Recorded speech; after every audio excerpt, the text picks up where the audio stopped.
everybody. Welcome in. Thank you so much for your patience. We sure appreciate it. How are y'all doing this fine Sunday afternoon? We're doing pretty good. I hope y'all are doing pretty good. I'm gonna go ahead and turn things over to my boy Andy here. Hello. Welcome to our normally Sunday Samurai stream. Last week we started with Session 0, got a start on our story arc for Irezumi, which is my Caltrop core Yakuza role-playing game. Last session, you guys all made your characters, you're all fresh faces to your organization. And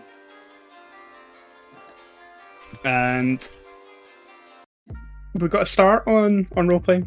You had a meeting with the boss of your organization's second-hand man, Hayashida Tetsuya, who had a job for you.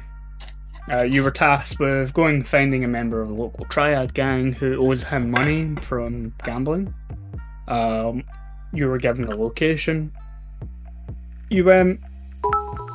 You found the triad, Jai Bolin, who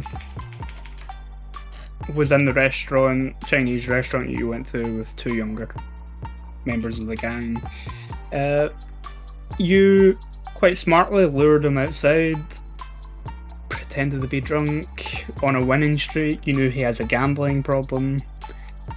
You got him outside, grabbed him, tried to shake him down, beat up the two guys that were headed out with him, and found that the old man who was in the restaurant was the head of said triad gang, and that Bolin also owed him money as well as being related to him. He gave you 3 tasks to do. Those 3 tasks included picking up some money from a Chinese laundry, visiting a boxing gym that the triads also use for illegal bare knuckle fights for betting and stuff on, and to head to a small Chinese doctor surgery just outside of the entertainment district to also collect money from them for the organisation. And that's pretty much where we left off. You guys left the restaurant, you're about to head out to your first of these 3 locations. We hadn't quite settled on which of the 3 you're going to go to first, and so we can segue into that. You guys step out of the Golden Dragon Chinese restaurant. It is a light, smurry spring rain that's falling down on you by this point in the evening, and you have a choice ahead of you. You can go to the laundrette first, the boxing gym, or to the doctor's surgery. It's up to you guys. I want to go get my freak on with this fucking bag. with this laundromat lady, dude. I'm gonna go rub my jaw at her. You know what I'm saying? We're just going ham from the get-go. No, rub my jaw at her. I want to talk to her. Alright. It's up to you guys, though. I'm not gonna just like take over. I'm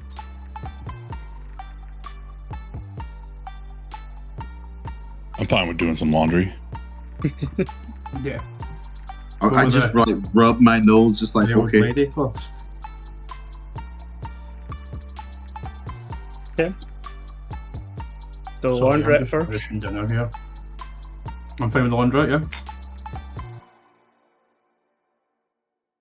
yeah. Okay. The group of you head to this laundrette. As promised, it's not located too far away from the restaurant.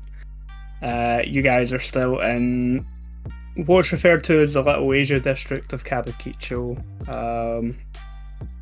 It's an area where a lot of immigrants from both China and South Korea can be found.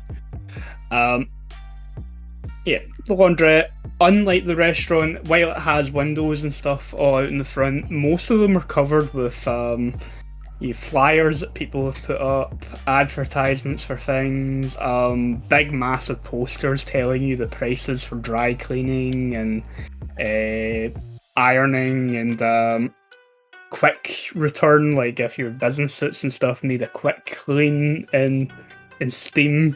They've got all these flyers and stuff over the windows, making it quite difficult for you to see in to the laundrette, other than a few gaps in between the posters. Did we recover any health? No. Okay. So as we make our way inside, I want to kind of like get a feel for what's like going on in here. Like if it feels like we're walking into a front for some kind of mafioso business, or or whatever it is, what have you. I just kind of want to like make sure that we're not walking straight into a trap of some sort in some way. It's a trap. A trap. There are enough gaps in between posters and signs on the door that you can see into the laundrette. Looking around in the laundrette, you can see that there's a number of different like washing machines and tumble dryers. Being maybe 8-9 p.m. at night. Shit. Wow, that's a big rate. Mash with the rate of 26. What is up, girl? What the Thank you fuck? so much. Oh my god, dude. Welcome in. Mash Welcome came in hot. Readers. Dude, she brought the heat. Oh my god. Thank you so much, dude. Thank you so much. Sorry, Andy, I didn't mean to cut you off right there, but that's That's all good. Looking inside, being fairly late, as you imagine, the laundrette not too busy at this time of night. There are mostly, say, young businessmen in there. People who are maybe a bit too old to still be living at home with their family in Japan, but they're not quite old enough that they're married yet. Who are in sort of doing their wash, like washing, drying, at the end of the week, end of the work week. Behind them, you can see a elderly woman with her feet up on the counter, with a like kind of trashy magazine in hand, with like hair curlers in her hair and a cigarette hanging out the side of her mouth, who is clearly the person who runs the business here.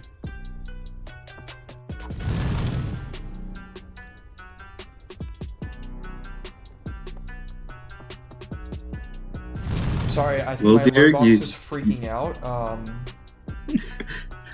I don't know why, but happy birthday, Mash. Thank you so much. I don't know why my alert box is freaking out. I'm going to try to make it shut up real quick. Yeah, go. You guys just keep going with me. I'm gonna get... Is it only her that's in the laundrette? Her and, as I said, a couple of young business-looking Oh, the men young who are businessmen, right, okay. kind of doing their own laundry. Okay. Is the like do pack this. of cigarettes like out in the open? Yeah, there's Oh like my a pack of cigarettes on the counter next to her. I just like gesture towards it and say, "Can I bum one?" The woman sort of slowly pulls her magazine down from her face until like her eyes are just kind of looking over the edge of it at you. You can see the cloud of smoke kind of puffing up from the cigarette that she's got in her mouth. And without even taking the smoke out of her mouth, she's like, "Who the fuck are you?" I chased the young guys out the laundrette. Yeah, This is happening. probably doesn't take too much for you to chase the... Like, all you have to do is kind of roll up your sleeves and the guys will kind of scram out of the laundrette. I like to pick the pack of smokes up and like cover them so only like one of them is able to move out, and like do that thing where you pop it up and it just kind of pops up. Grab it and then just light it right in front of her. So you're sort of fold the magazine and put it down on the counter. Then kind of swing her foot off and straighten herself up.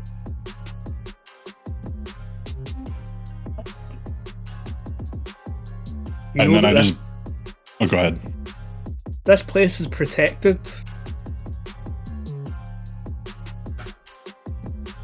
We I say know. it. That's why I'm here. We're here to collect. Yeah, exactly. She takes the cigarette out of her mouth slowly and blows a plume of smoke in your direction.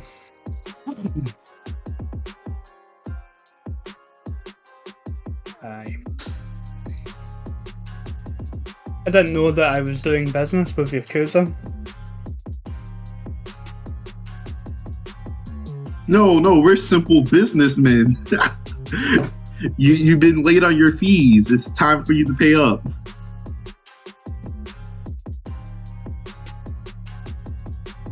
Mr. Seahouse said that you can be quite difficult. Let's not make this difficult. Give me... With that, we're going to start a social complex interaction. Kieran, you can start it off with giving me an etiquette roll. Keep Rappa the Rappa style, like scene. That's an onion. Mr. Seahouse is Rappa onion man. I'm going to set the woman here at an average difficulty. Oh no, etiquette is bad.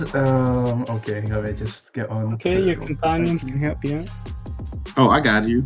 I'm not the best one at this, but I can do it. Grab a bit of paper. Okay, I'm going. Oh no.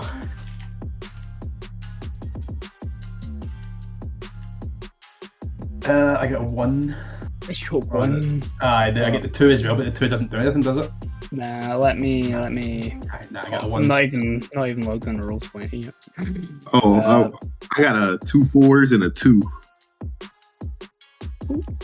That's pretty good. Let me see. So well prepared tonight. How much ninja did we start off with? Oh no, not ninja. Giri did we start with? 7, right? 7, yeah.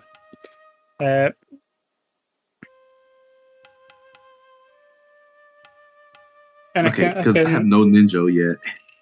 I could maybe use this opportunity to explain how you use gearing.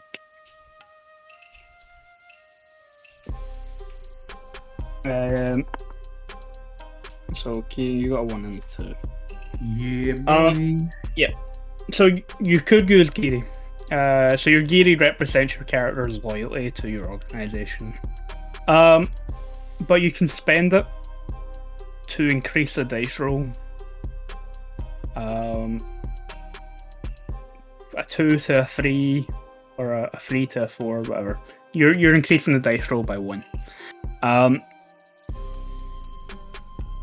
But when you spend Giri, your loyalty to your organization is kind of wavering when you spend it. It's like in this situation you could spend it to turn that 2 into a 3. But your characters would be thinking to themselves like, I'm a fucking Yakuza, why the fuck am I like here talking to an old Chinese woman in a laundrette for money that doesn't even belong to us? Like, that sort of where you kind of rethink your life's choices when you spend it. But yeah, you can use it to bump a roll. I'll take my 1. Cool. I'll take the shit talk this old lady's about to give me. This old lady's about to give you a So my 4s not do anything? I'm rolling against Kieran first. Okay. Kieran's gonna get annihilated and just like go home and cry and be like, I don't want to be a Yakuza anymore. It's better waiting until it's your turn until you make your dice roll. Say no more. Kieran is about to get hit with vicious mockery. RRL. Dice pool of 3. Yeah. Oh no. Yeah. Right. So, Kieran, Yes. when you name drop, what was the name of the triad? Mr. Seahow. I thought it was Bull something. That's the young guy. I'm named guy the older boss. Got it. Bolin was the young guy. Yeah. Jai Bolin, and Mr. Seahow was That's the. right. Yeah, you're right. She you drop the name drop, Mr. Seahow, and she gives you this look, and it's like the old guy told you that she could be difficult, but the look that she gives you is like you don't have the right to use that name. Like that name coming out of your mouth just doesn't register with her. It frustrates you, which is the one that you got. You take 1 point of composure damage from it. Oh my goodness. But she sort of, Mr. C. That doesn't sound like a Japanese name to me. Are you sure that you're working for the right person? I don't think you have any business being here, young man. She just sort of waves it off and completely like you're not the person she does business with, and she's not going to entertain you, at least at this moment in time. I got a 4 against you. So she is going to do a further 4 points of composure damage. So, right, what happens if I get like either hit like my max or hit 0 on like composure? Did I just like start crying or something? You start becoming an irritable bastard. Oh, right, well, I've got 3 composure left. Yeah, all that stoicism and like things like that come with being a gangster just sort of drop, and you start kind of taking it out on other people and just being an absolute right. dick. Oh shit. But yeah. Okay. Eddie's character. Your name is Kazu Sato. Mm-hmm. What are you saying to this old lady? Man, we just came here to do business. You're running a very wonderful laundromat business. We just don't want to mess up the atmosphere here any more than what we have. We just want to take our money and go. It's a long night. Cool. Yeah, so you've rolled 2 4s and that's it. So as we kind of said last session, 2s don't do anything for you. You can pretty much ignore them. At this point, we start to kind of trade dice. So you can either use one of your 4s to cancel out one of her successes, or you can choose to ignore the 4 that she's got. She's going to do damage to you with it, but you could throw both of your 4s at her. But it goes back and forth. So if you choose not to cancel her 4 out, then she's going to use it against you, essentially. I'm gonna take her 4. Yep. So I can hit her with my 2 4s. Okay, so you're spending one of you're going to take the composure damage from her. That's what you're saying. Yeah, cool. Okay. So yeah, there's a subtle threat in how you word it. You don't want to ruin the atmosphere here. That's fine. That's going to do some like you've got a 4, so you're doing your maximum rating worth of damage to her. So my etiquette is a 3. So you're doing 3. She has a resistance of 1, so you're doing 2 with that. Oh, I have the soccer retreat, so I'll -1 her composure damage. That's good. Yeah. Because that applies to everything, doesn't it? The +1 all resistances. Yeah. Cool. So yeah. Initially, like once you kind of started on that track, she'll again start to sort of do the same thing that she did to your companion, where I don't know who you are, I don't know who you work for, but you have no business being here. I don't care what you say about ruining the atmosphere in my laundrette, and she starts to kind of talk circles around you. Initially, which can be a little bit frustrating. The old woman doesn't seem to be taking shit just how risky her attitude towards you can be. So I think, but she's going to do 4 points of composure damage, but -1 because you've got the sack. About to say, I'm ready to lay it on this chick. Yeah. Set me up, homie. So you've taken 3 points of damage And she composure taking how much composure damage? She took 2 from you. Even with the 2 4s? Well, now you're choosing. You're spending the other 4. So how are you responding to her initial reaction?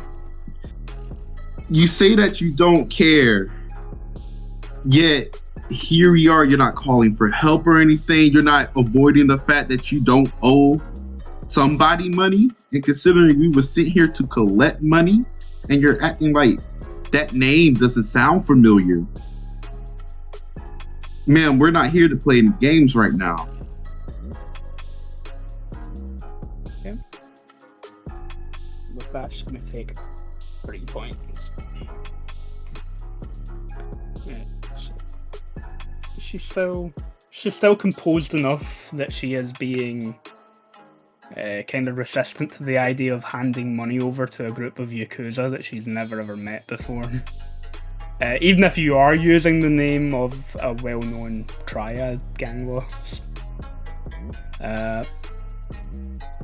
Well, are you gonna step in? You're the one, you stole a cigarette off her. Yeah, so I take like the longest drag possible while they're talking on this cigarette that my lungs can hold. And I just like move up and I just blow it like all over like the desk that she was sitting at. So there's just like all the smoke everywhere. Clean washing.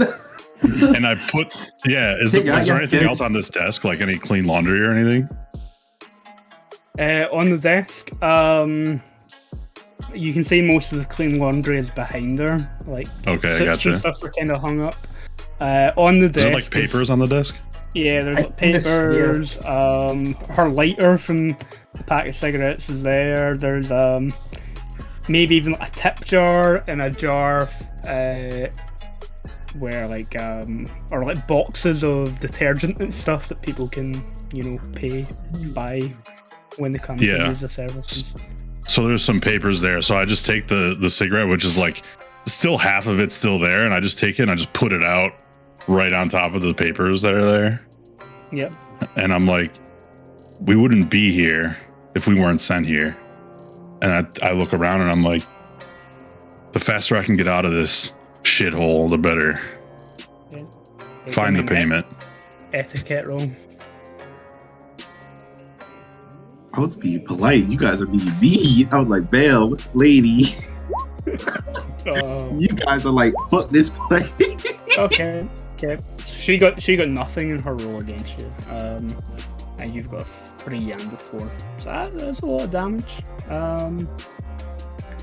5 in total. You get the impression that her like between putting the cigarette out and blowing the smoke and taking the cigarette in the first place, and then the tone that you've used in comparison to your 2 other colleagues seems to put her on edge a little bit more, and you can see that defiance is wavering. She hasn't quite broken yet, but you get a sense that it won't take much more to push her. Finish it off there. Yeah. Okay. So after like a long, drawn-out pause, there's probably like the camera pan to like each of our eyes, like the sliver of like just our eyes like looking at each other, like. I move to the door and there's just like the ching ching of the chime like breaking the silence. I say, "Come on, if she's not going to give it to us, well, I guess her boss will have to come send people to collect it for her.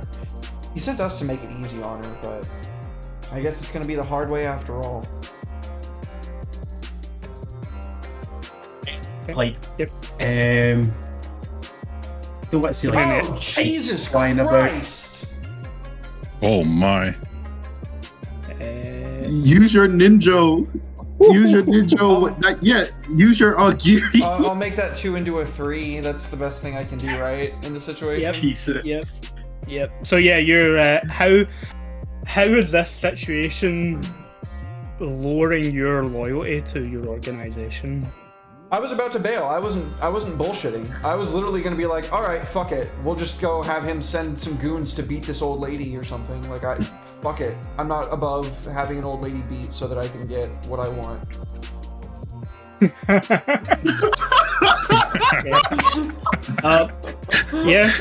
So you're bumping that to 3.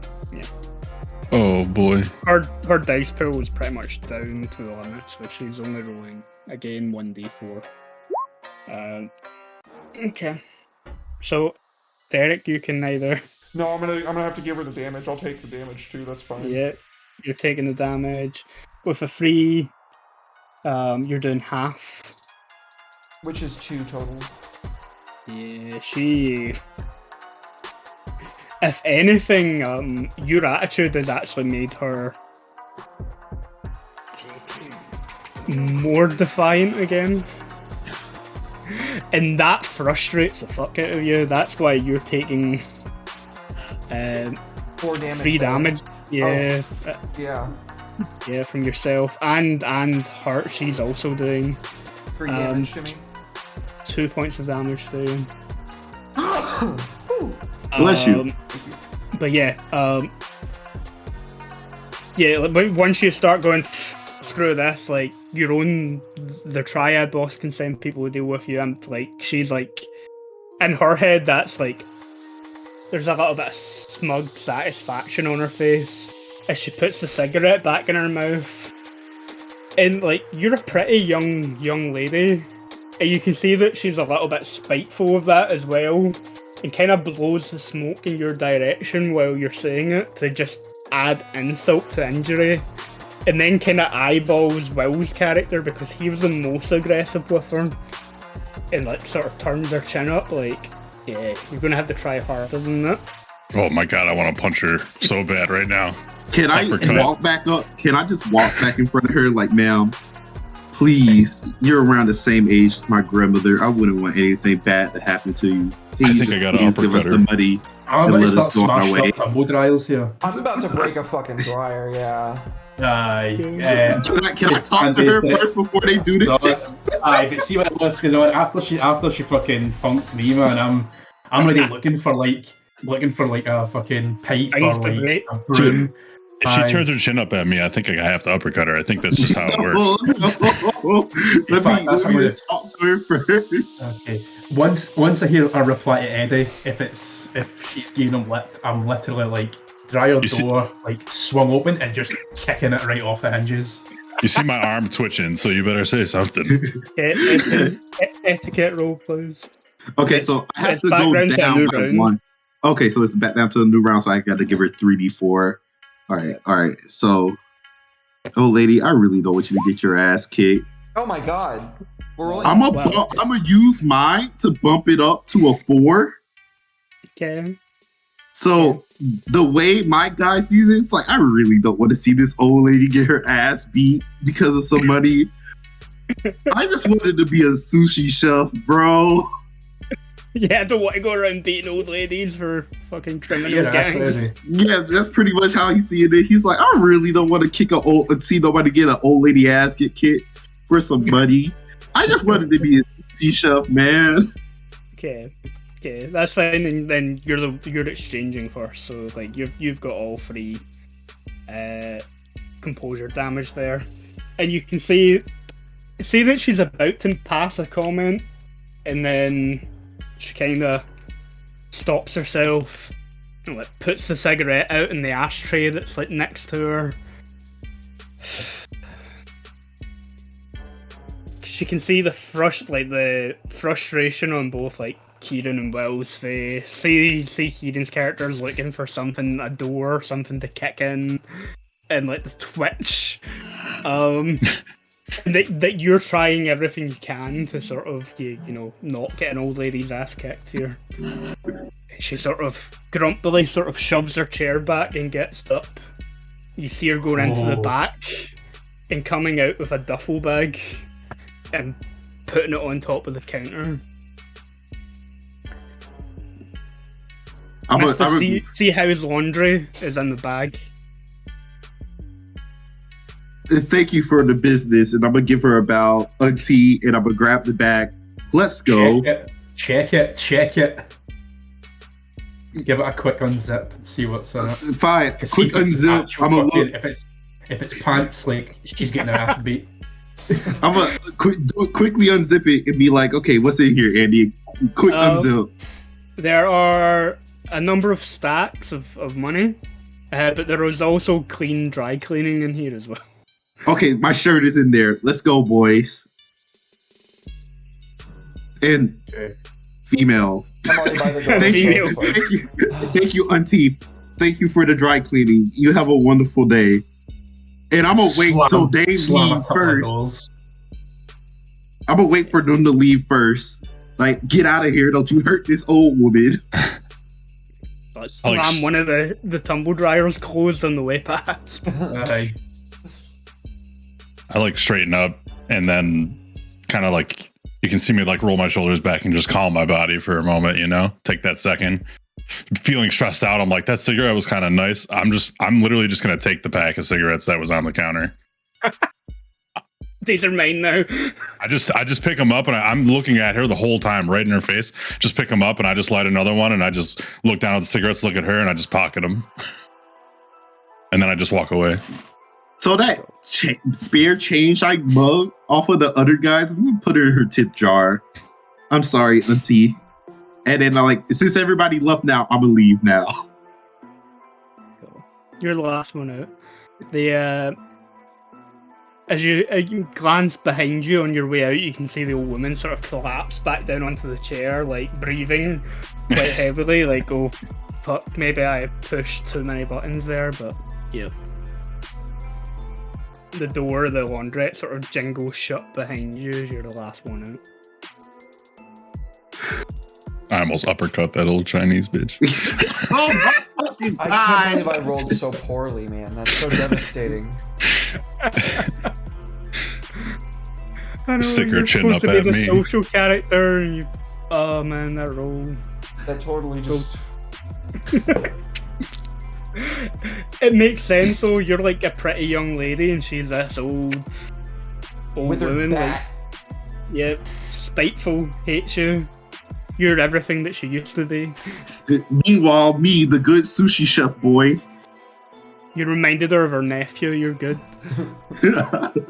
I can get laundry done there. Hey auntie, I'm back.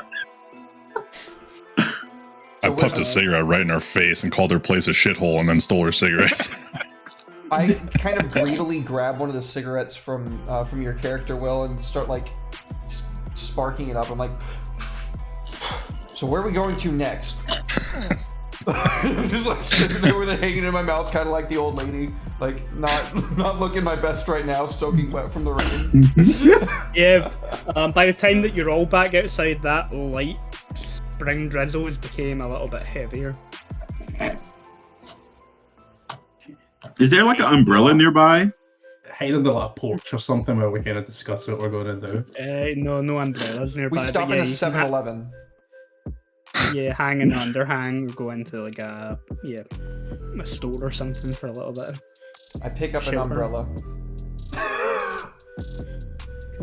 Add it to your To equipment. get some money here. How much money do I need to spend for an umbrella? I don't know how much money I And have. there's no mechanical benefit to it, so just yeah. I have an umbrella. I also pick up some 500 yakitori. yenis for an umbrella. You try and use it as a weapon or something, it'll break. I'm just using it as a regular umbrella, and I'm eating more yakitori, like frustratedly eating. Addicted to Should we go yakitori. see the doctor next? Should we go drop off this money first? Drop it off. We have to go all the way back to No. our side of town for that. No. All right. So, what type of bag is it, Andy? It's like a big gym bag type thing.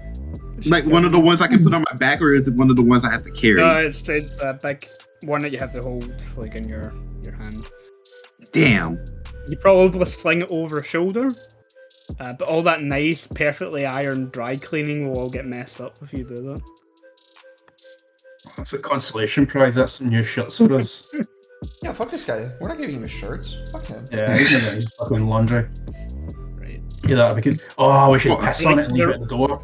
They're like old man polo shirts. I want the shirts. I want the old man polo shirt. I take one of the nice old man polo shirts too. This is the nicest piece of clothing I've probably ever laid my hands Oh on. no, hold on. Oh, I got my hands on this bag. You don't touch my bag. We're fighting over this. You don't touch my bag. You don't touch my bag. Oh, not when y'all about to beat up an old lady. Hell no, you stay the fuck away from my bag. So I was gonna give you some yakitori, but now, and I just like I can make it at home. 2 pieces.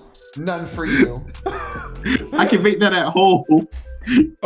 All the while, Yukio is just sitting, working his way through that almost full pack of cigarettes that he stole from the old lady. So where are we going to now? Chain smoking. Should we go to the doctor's office next? Like, he's not going to take us seriously if it comes to a bust up in this boxing gym, and we go there like our ass is fucking whipped. All right, let's go to the doctor's office. I think I'm coming down with a little bit of cold. On second thought, somebody being busted up could be a really good excuse to go to a doctor's office. Hmm. Can I make it look like I'm hurt? I was gonna say, why don't we actually go get hurt? Do the boxing first. Few of you have already got busted up knuckles and stuff. Yeah, I'm bleeding on my hands. Yeah. And I got hit in the back of the head, so you know, that works. No, I fell on my face. So yeah, I got like a scraped head concussion. I guess I'll just like fucking slap your character.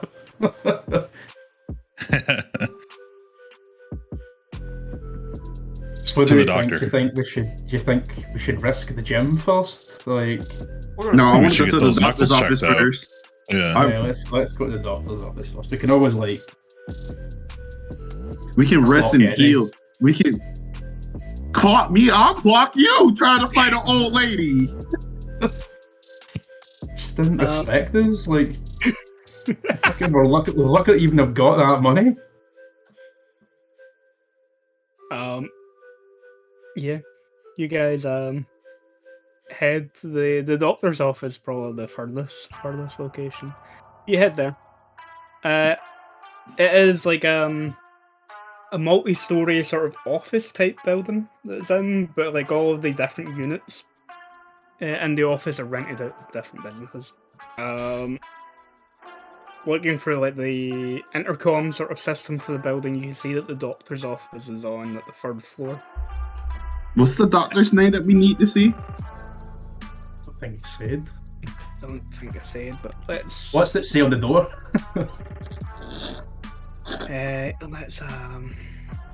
Let's get you one.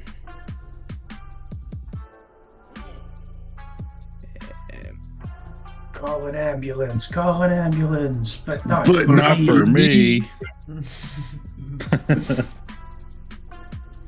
His name is actually Dr. Joe Smith. No, there's He's a foreign doctor. You see a doctor, Dr. Wei, W-E-I. W-H-E-Y. Do you know Dewey? So I do. Is the since it's raining outside and I have blood on my knuckles, can I rub that on my shirt around like the lower stomach area, and then put an arm around Will to make it look like I got stabbed? Yeah, if you want. Yeah, that's the plan. Yeah, bloody shirt around the lower ab, like lower stomach area. Drape my arm against Will. Act like I got stabbed. Let's go. Cigarette hanging out my mouth, carrying him. You gotta look worried. Like, let's go. I got the bag in my other hand. Like, oh, I had to fight a lady. I had to fight these ladies off with a stick to get this.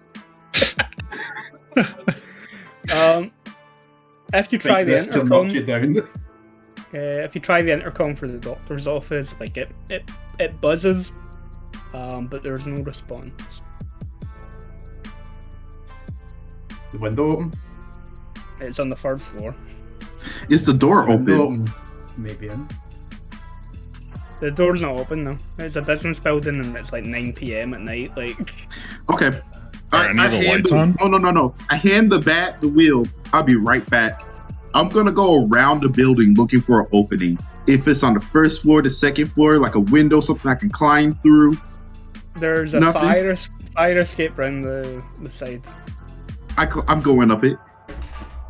Yeah, Is you the sort of street jump. busy? The doctor's office lies outside of Kabukicho. So yeah, it's not quite as busy as it would be in the entertainment district, but it's still a busy street in Tokyo. It's only 9 o'clock at night, so it's busy enough. If you're all kind of the rest of you are hanging out the front of the building, you can hear that metal clang of a fire escape being pulled down around the side. And yeah, Eddie, you can do that easy enough. So after I get the fire escape down, I want to climb up it, like slowly. I know I can't be super stealthy with it because it's metal. Yep. So I'm just gonna make my way up it very slowly. Yeah, it's a little bit slippery because of the rain, but if you're taking your time, you can make your way up there easy. As I said, the doctor's office is on the third floor. I'm all the way up. Yeah, cool. Yeah, you get up, and there is a fire door that obviously leads into an easy access window that leads in and out to the fire escape. But the window takes you into a corridor, like a hallway in the building. All right. Now I need to find my way back down to the very front of the building. Since I'm in the corridor now, I'm like stealthily just like sneak through. Yeah. If you get into the corridor here, you can see that the light in this particular floor is flickering. But you can see the stairs that lead down and down onto the ground floor where you can let your colleagues into the building. So as I'm like sneaking downstairs, do I see like anybody talking? Is there anybody by themselves, so on and so forth? No, the building is eerily quiet. I don't like that. Yeah, so I'm gonna stealthily make my way down to the first floor, open the door, just like, hey guys, come in. But be quiet. I'm gonna make like a quiet noise, no sound. Yeah, it's like Is anyone in the street staring at us, or is the fire escape drawing attention coming down? The fire escape didn't really draw any attention, but like the longer you guys are kind of hanging around at the front of the building, the more people start to take notice of you. And I'm just kind of imagining that like Derek's character sitting with the umbrella, kind of leaning against the wall.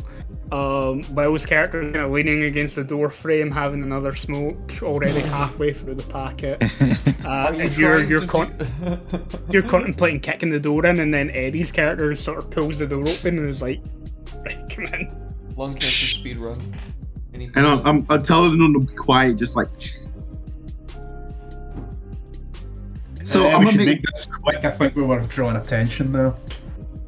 Understandable. So yeah, I'm gonna make my way back up to the third floor, start looking around quietly, slowly.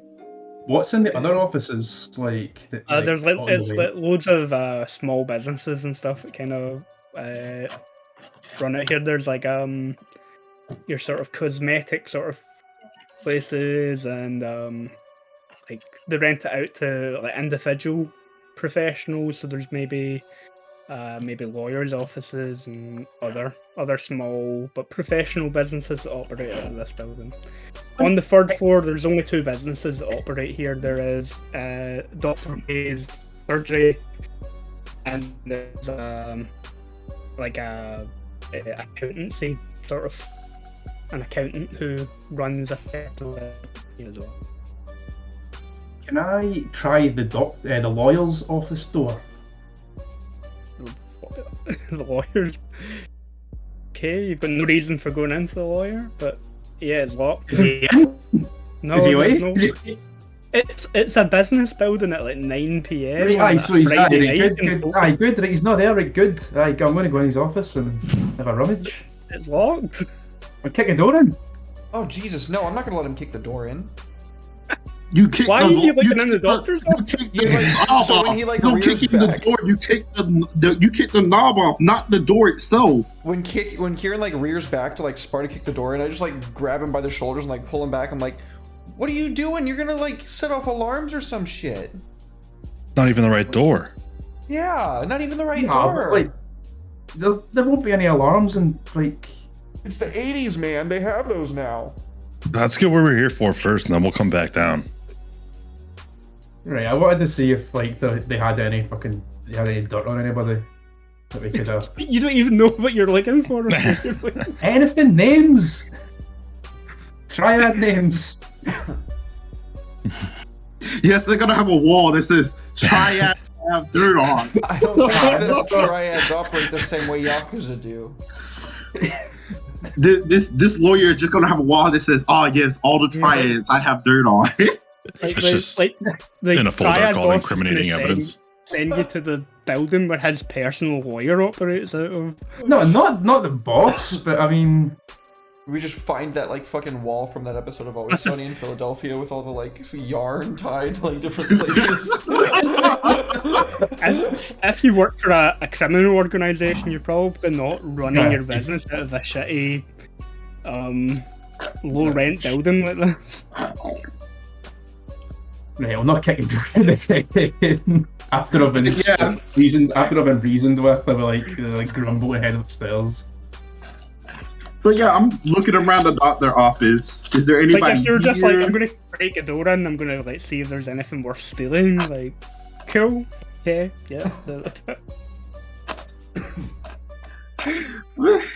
But yeah, Andy, I'm looking around the doctor office. Do I see anybody? Is there anything in there?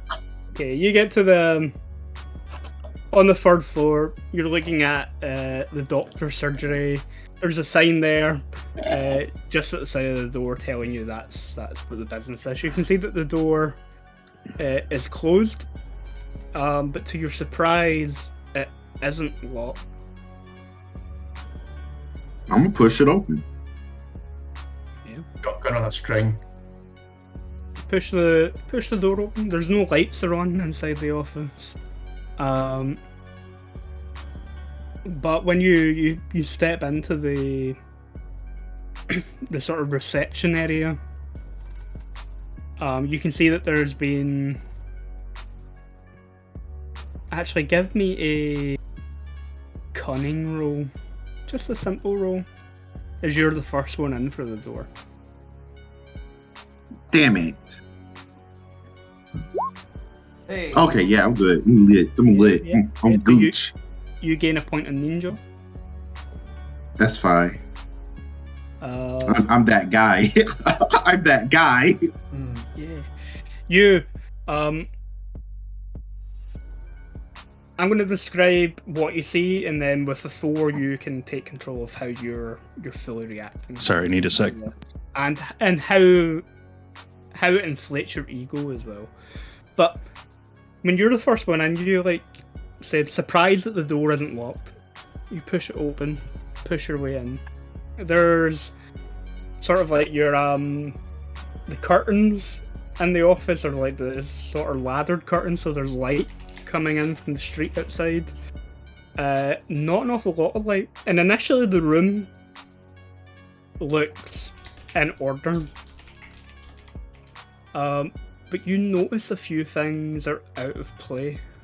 There's clearly a sun-bleached mark in the carpet where the lamp should be, and the lamp is a little off-center from it. You also notice that the phone line on the reception desk, the cable is hanging loose, and it looks like the wire's been cut at some point.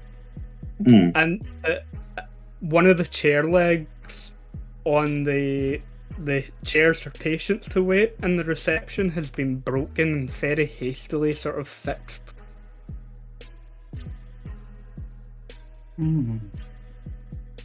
That's it? Yeah. Oh, well, the way this all- inflates Yeah. They're all The way subtle this- things. the way this inflates my ego, I'm like, yes. clearly because of my sushi knowledge, I know when things are out of place. My attention to detail is great. This place has been broken into. And I'm gonna like hastily go towards the back area and like there must be a murder. Like, do I smell blood or anything? You don't smell blood. You could have another look. Okay. Like Here's another 2d4. Okay. What the fuck is all these flowers? I add another ninja, don't I? Yeah. And your instincts are right. You're looking for signs of blood and signs of struggle. While the rest of your colleagues might not have a fucking clue what you're looking for. When they follow you in, they see you sort of rummaging around the reception area at first. And you notice, like, the counter is sort of L-shaped. And where the corner is, you can see that there's a long, bloody fingerprint streak along the wood. And that there's a few bleached spots in the carpet where there's been blood and someone's trying to clean it up. Got you.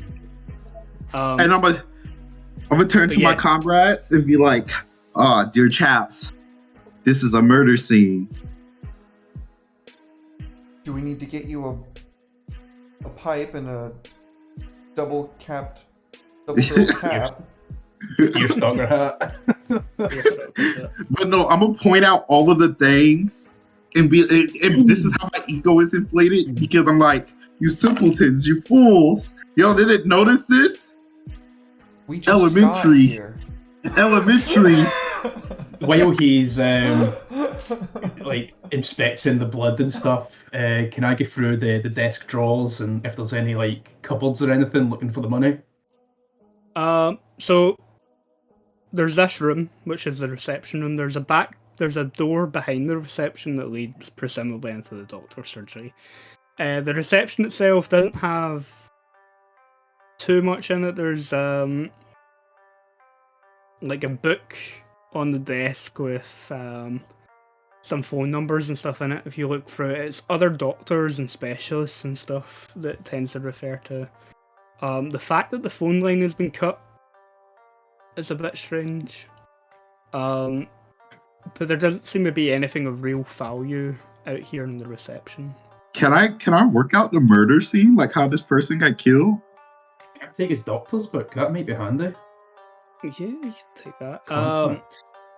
The people who have committed the murder here have put a lot of effort into hiding the fact.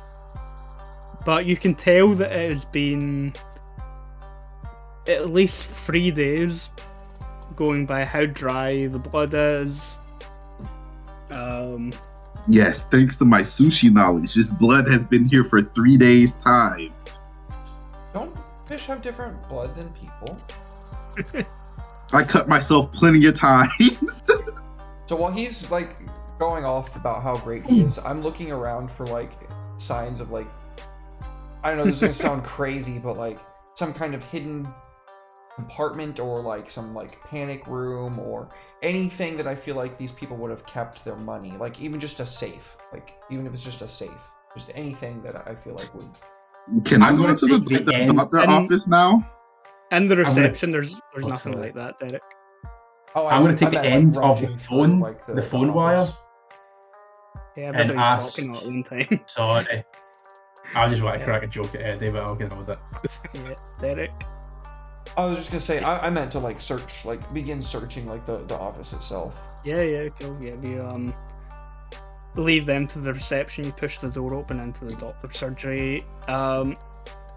The doctor's surgery itself, while they put a lot of effort into cleaning up what happened in the reception, the doctor's surgery is an absolute riot.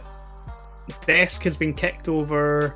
There's smashed ornaments and lamps all over the place. The filing cabinets have all been pulled open and pulled out. There's paperwork everywhere. Is there more blood? You'd have to. This is where we would be getting into a complex set of rolls. This time for cunning. This is an investigation. Okay. Um, So should I start off with that one then?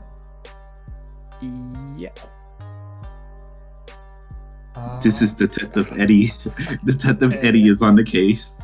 Again, I'm going to set the difficulty level of this to 3. Okay. Or average, which is for difficulty. Nice. What kind of knife do you think they cut the phone line with? Is it a filleting knife, Eddie? Yeah, I'm actually that's a really good. That's actually a really good point. I wanted to search around for like something that looks like it could have caused the bleeding, any kind of like anything like that. You know. Also, like I said, blood. Yeah. More evidence of wrongdoing. Someone better not beat us to this money. Let's do our trade-off here. Okay. So you've got 2 4s and 2. I have a 3 and 2 1. So we've both got things that can cause fatigue or help you uncover what happened to you. You get to go first. So you can either go all out with unraveling the mysteries here, or you can try and mitigate some of the fatigue that I'm going to try and cause to you. No, I was such a dips earlier. I want to feel good now. I want to just like throw all that shit at it. Throw both the 4s at it. Okay, so first 4. You would be doing 3. It's got resistance 1. Okay. The initial steps of your investigation into the mess that's in the doctor's office here is a little bit frustrating for you. You start to kind of sort things around just to give yourself a clearer idea of where things should be and what has actually happened in the room. You're sort of going through some of the files that maybe jump out to you. A lot of them are patient files. But some of them have clearly been opened up to frustrate you. So that's one of your 4's been spent to sort of start organising the place, and you're unraveling things. Frustrate you, I'm going to throw the 3 in there. Some of the patient files are, some of the paperwork has maybe got mixed up and stuff, so trying to figure out who's who and stuff if you're looking for that for clues. You're also looking for a source of the blood and the damage. And with the amount of mess in the doctor's office, it's really hard. You've got a few things working against you in here. The mess, the lack of light, and it's an unfamiliar environment. You're a little bit frustrated that under all the mess, it's kind of hard for you to find a source for what's happened out there. Switching back, you're spending the other 4 to the damage. Or unravel. So that's another 3 points. Once you've kind of got a feel for the room, you've maybe sorted some things out. You've put some of the furniture back in place where it should be to before the crime happened. You can see that one of the broken ornaments came off the desk, had some blood on it. It's clearly not the source of whatever cut the phone line out in the other room. The amount of blood on it tells you it's also not the source of the Not the murder weapon. The bleach stains and the bloody handprint outside. It does imply, however, that the doctor might have tried to defend himself when whoever came into the office and did whatever they did happened. Those 2 ones that I've got are going to work in your favour as things start to kind of come together of what happened, and we've actually worked our way down to half. I feel good now. The low half of this thing, sort of hit points, let's say. You've put some things in place.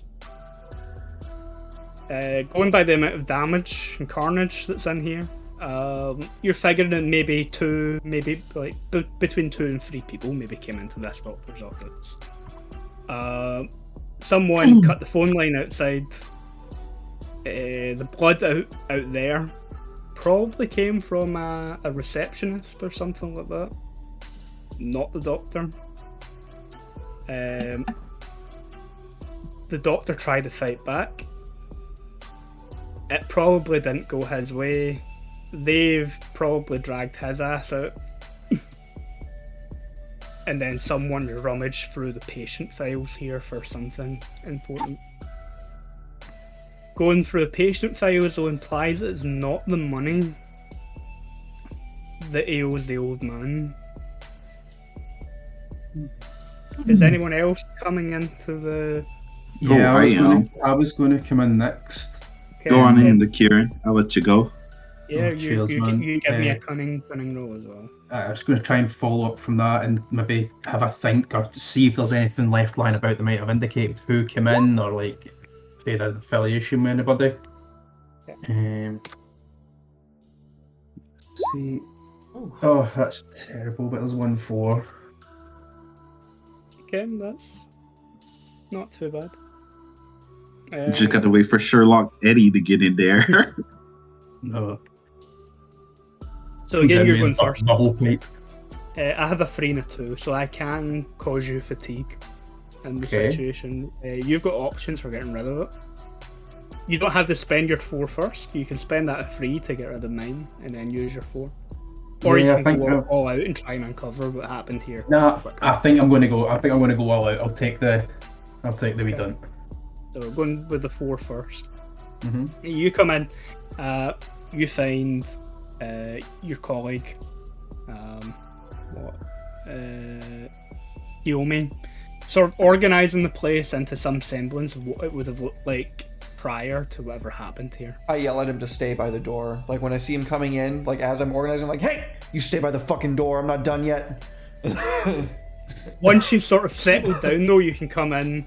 The files and stuff are still a bit of a mess. You can see the bloody ornament that's there.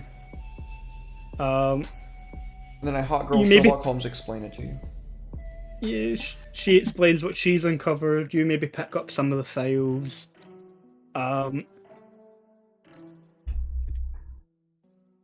The thing that maybe jumps out to you first from your 4, which is a massive 4 points of thingy damage. It's almost enough to fully uncover what's happened here. The doctor here seemed to deal with a lot of poor patients. He has a lot of people here that are marked down as like unemployed or runaways, or they're maybe homeless. The doctor here seemed to do a lot of work with them, and to your surprise, it's the files for those patients that look like they've been disrupted the most. Again, similar to what I was saying to Derek, during the chaos, some of the patient files have got kind of muddled up. You spend a little bit of time organising them, and it frustrates you that you have to kind of spend time doing it. And that is what I'm going to spend that 3 on, to cause 2 points of fatigue damage to you. Okay. Also, the 2 ones that you've got will be adding to that frustration as well, so you're taking 4 in total.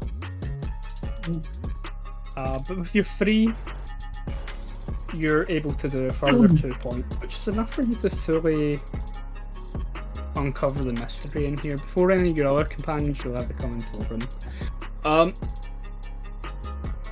Organising the files is helping you clean the room up, and 2 things occur to you. 1, there are notes in here that the doctor may have had connections outside of Japan. Black market connections for valuable resources that only human beings can provide. Oh no. Organ trafficking. And as you finally sort of clear up the mess of paperwork, with the thin strip of light that's coming in through the step blinds, the light catches on something small and metal on the floor. And you lean down and pick up a small lapel pin badge, similar to what is worn by higher ranking Yakuza, belonging to a rival Yakuza family. Yes. As you find that though, with I'm gonna have to use everyone's name. Yukio and Sato haven't even came into the room yet, and they can see the flashing blue and red lights of a police car pulling up in front of the building. Just as you've picked up and realised what it is that you've picked up from the ground. I'm gonna pocket it and Sushi salmon. I'm loudly whispering, sushi salmon, sushi salmon. That's our safe word. Yeah. Safe word. Sushi salmon. And I'm grabbing Will and I'm taking him towards the fire escape. Sushi salmon.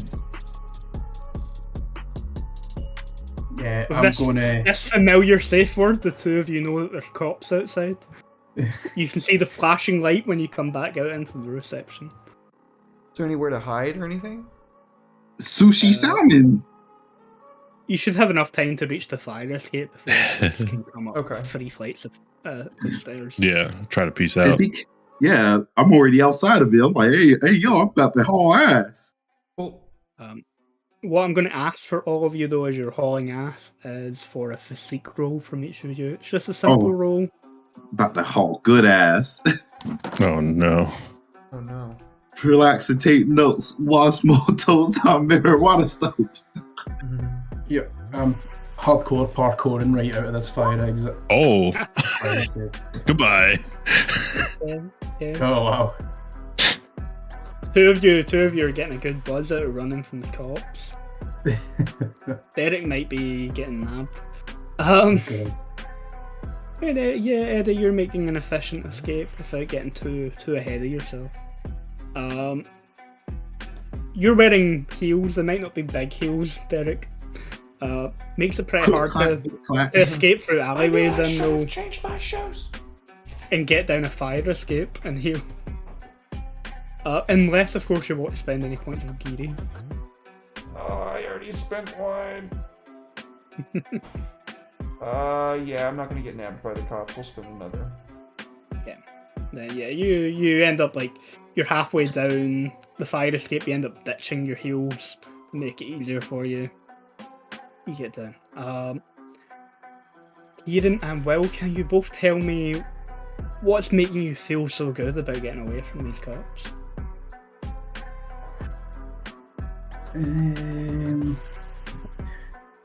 Probably the fact that we got the information on what happened here, and the cops are probably not going to get it now at all because we've got the only piece of evidence. Yeah, I don't really know about the evidence, but for me, it's like it takes me back a little bit to when I was a kid and pickpocketing and doing my thing. I had a few times where I had to run, and it kind of lightens my feet a little bit, and I'm just booking. Yeah, you've got that little youthful energy. Yeah. Cool. Yep. You escape through the back alleys of Tokyo back. Yeah, a safe distance away from the scene. We'll segue to allow you guys some time to maybe have a conversation about what's just went down as the rain is starting to get heavier over the Tokyo streets. Is that where we should cut to our first break? We've been going for about Yeah, an hour and a half. we can have a break here, yeah, and then we'll get back to you guys discussing what's just happened, and then To the boxing club. All right. Don't go anywhere, anybody's. We're going to take a quick 5 to 10, and then we will return with more Irezumi.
Welcome back, everybody. Thank you so much for being patient. We appreciate it.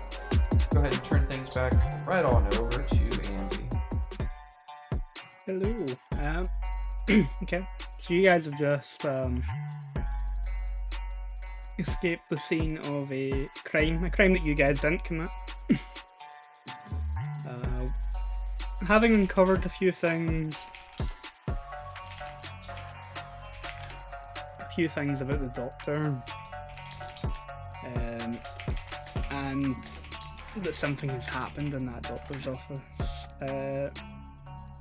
One thing that I forgot to mention is the final thing that you would have found in the office, apart from, the Yakuza pin, and uncovering that the doctor's clearly involved in organ trafficking, is in the bottom drawer of the doctor's desk. I'm going to say that it would have probably been Derek's character who would have found it, since you were organising the furniture. There is a case with money in it.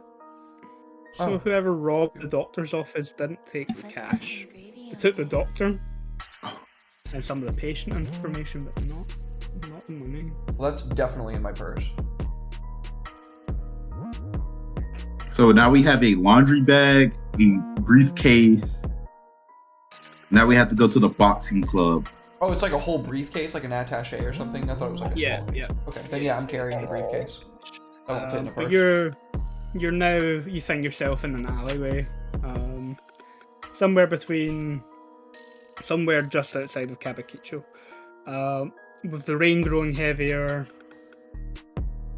and you've got one place to visit. But have you got anything to say to one another before you? I think we did, right? What happened to your heels? I say as I look down at her feet. Asking them.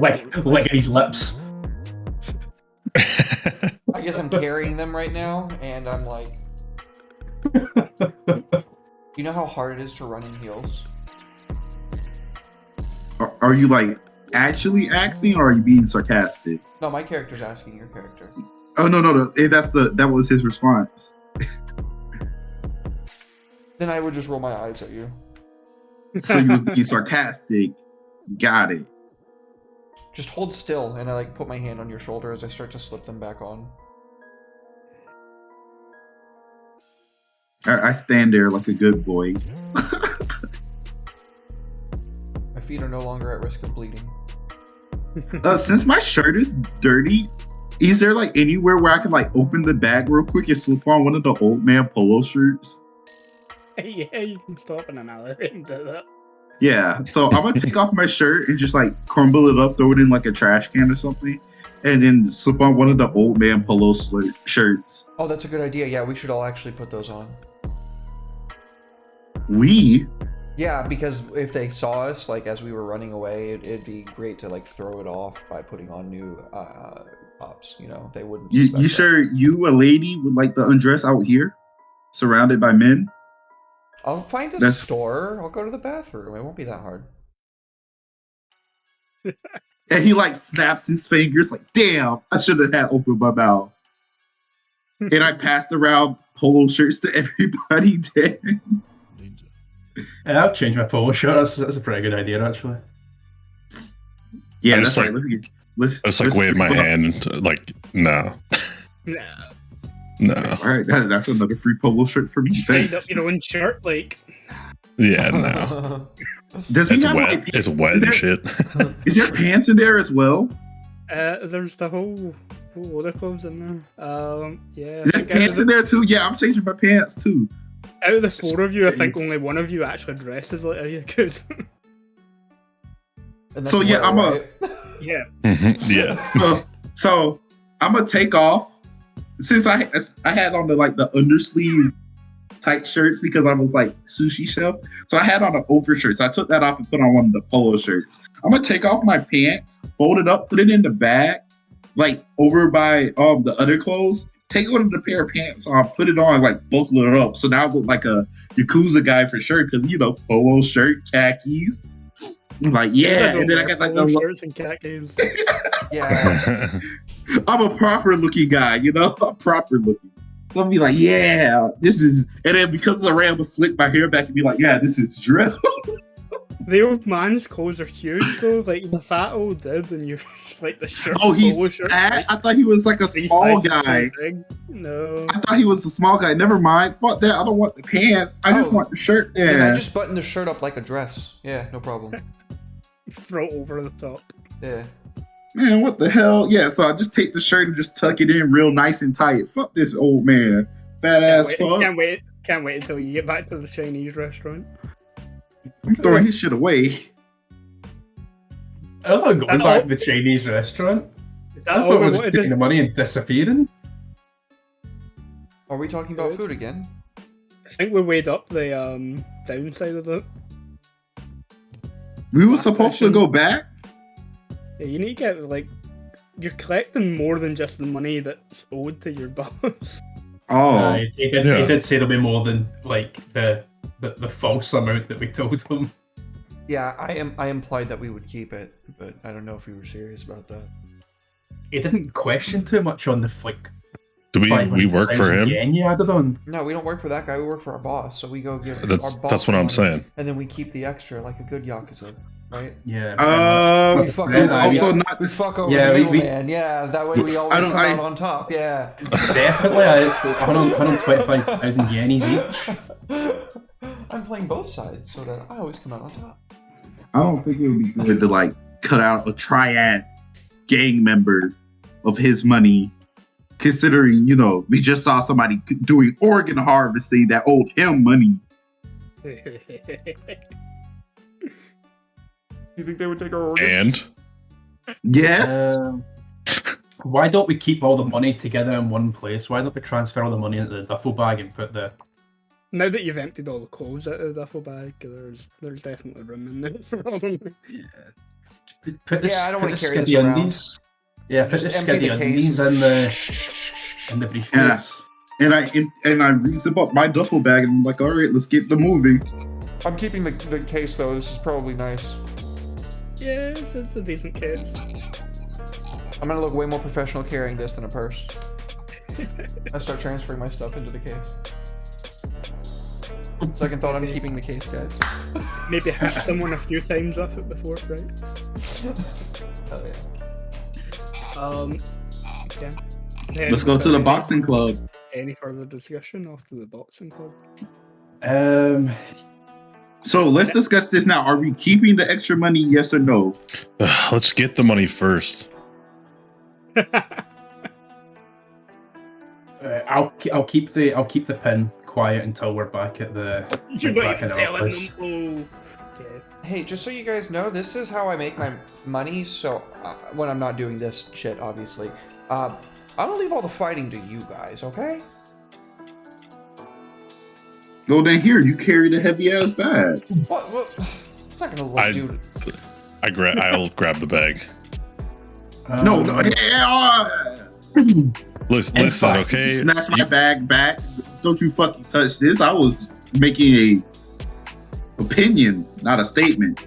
I'm also not one for getting in a scrap. At least not directly. I can carry the bag. I've been carrying this bag the whole time.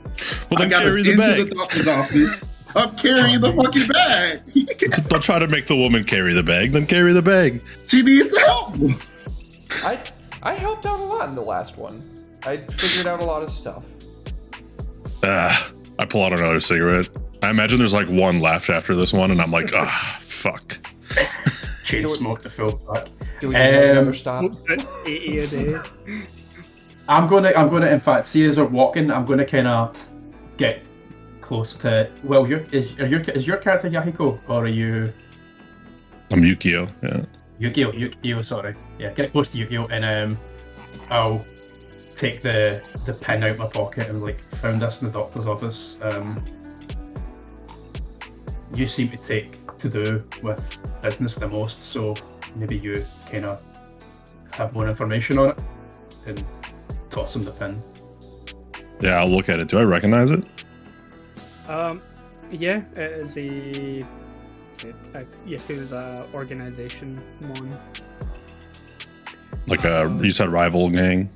Sleeping Dragon. Rival organization. Are they close to us though, or are they quite far, like on the other side of the city? You all work within Kabukicho, Okay. which is pretty tight quarters. There are currently no ongoing gang wars at this moment in time. But they are a rival family. We have any history with them? We have a particular. You both used to belong to the same organization,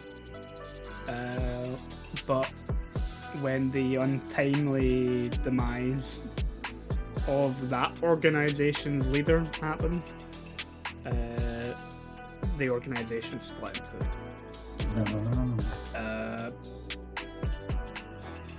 the Yakuza family that particular one belongs to is the Moderi Nino Iri Ika,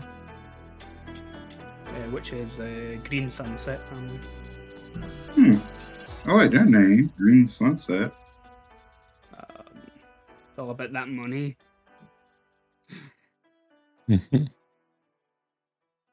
But yeah, you recognize them.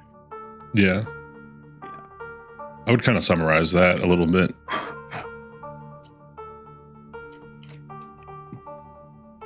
Let's go get that money, boys. Let's get this bread. I'll pocket that pin. Okay, I'll let him keep it on, and we'll muster on. You guys See, when we get to the boxing gym, can I? Is it later on now again? Is it like about an hour, hour on? About an hour and a half by this point, like 10:30, 11 p.m. What's the kind of, if we stake out the boxing gym, what's the kind of what we're looking at? Like open like big front windows, or like kind of dingy? No, it is like a dingy. Used to be a warehouse type building. It's like you get martial art dojos and stuff in Tokyo. This is not a martial. This is like a proper Western style boxing. Also, a Gold's Gym, like an old Gold's Gym. Kinda like a franchise. Like that gym in Rocky 3 when it more like what's his face's gym in Rocky? Apollo's gym. No. Mickey's gym. Mickey's gym, yeah. It's like in a dingy red brick building with like shutters and stuff on it. It just has like very simple sign over the top of it saying boxing gym. And there's like a ton of graffiti and stuff over the side walls that imply the particular triad gang, the Black Scorpion triad gang. Do you think they pay somebody to make those, or do they just like show up after a time? Yeah, The hell is Sam Birdie? Potato wedges. Ignore him. That's my pal for uni. He's just been a douche. No, those sounds good. What are you talking about? I'm about to Google those. Potato wedges. What are those? What are those? It's just slices of potato, like a big chip, like a big fry. Listen here, I know what potato wedges are, but this has like a name in front of it. This is supposed to be like some really good potato wedges, sir. Nah, they're from a supermarket. Potato.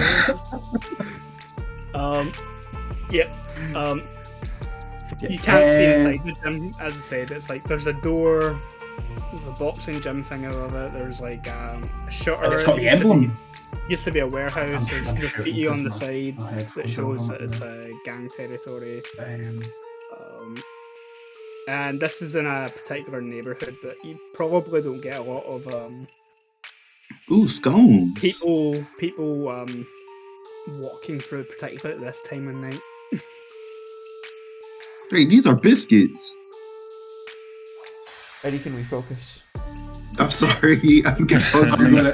I swear, I'm gonna uppercut face animal in class. Like, But yeah, thank you for coming, face up in a douche. it's hard for you to tell what's going on inside the gym. It's pretty much Right. So, you said this has got the like emblem of this triad gang above it, or like around it's it. spray painted on the side. Yeah. Right. I don't think it's a good idea for all of us to go in here. Say no more. I just like post up on the outside, like down the block. I give her the bag of money because I don't think we should bring this bag of money inside. No, Hey, definitely not. I think cool guy. I you gestured a three, will. you you can take the money. you three should guard the money. This is kinda my thing, collecting and transferring. So, I mean, I'm willing to go in and try and I'll give you talk 5 this. minutes. If you don't come out in 5 minutes, I'll be in. Okay, that's appreciated. The only thing is, my etiquette is take a fucking like scudding. Don't you worry about your etiquette. You won't be needing it here. The fuck. Okay. Yep. I'm gonna. Right, 5 minutes and head in. Each of these locations is You're gonna wait 5 minutes, then head in. So that means I should head in now. Is that your trait? I see. And we've done the Yeah, we've done the ethic and we've done the cunning. So I'm gonna get my fucking ass whooped. Yep. Right. Okay. Right. I'm heading in. Yeah, Roddy, you ready to see how differently this goes compared to when you guys did it in the first place? Yeah, you walk in. When you first enter the gym, you can hear the sounds of like gloves on punching bags. You can hear feet like skipping around the boxing ring as there's people sparring in the middle. There's guys doing weights and stuff here. At this time of night, the gym probably does cater to non-gang Covering my members. tattoos, by the way. Sorry, covering my tattoos just before we go in. Just so you know. That's a good call. When you come in, there's a mixture of men and women here training in boxing. There's like at least 9 different individuals in this gym. They are not covering tattoos. Almost every single person in this gym has a black scorpion tattoo poking out from somewhere with Chinese kanji and stuff tattooed on their body, as well as a number of other symbols, tattoos. They all kind of stop what they're doing when you come in. One of the guys who's kind of coaching at the ring kind of straightens himself up and starts to come towards you.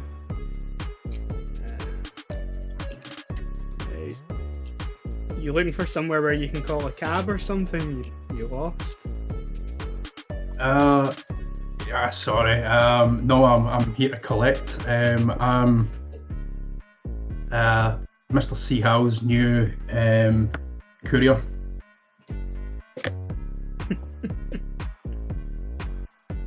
Yeah. The old man sent you, is that right? Is that what you're telling me? The old man sent you? The old man sent me, yeah. Kind of stare him dead in the eye, like understanding what he's meaning. Yeah. Whereabouts you from? That accent? Unfamiliar.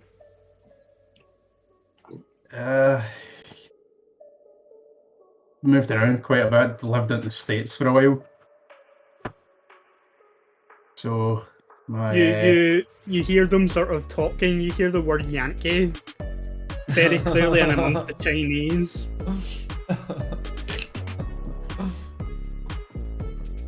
I'll kind of like look over his shoulder and like fucking like glare and sort of like you say something.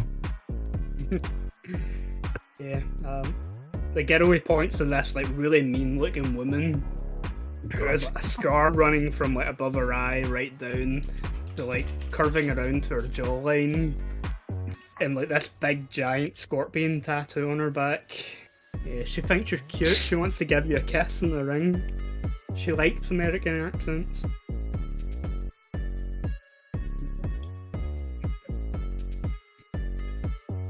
Got me to fight a woman. He starts to speak to her in Chinese and she starts laughing. She says if you can give her a good kiss in the ring, then I have to give you the money that the old man wants. Don't get your ass beat, Kieran.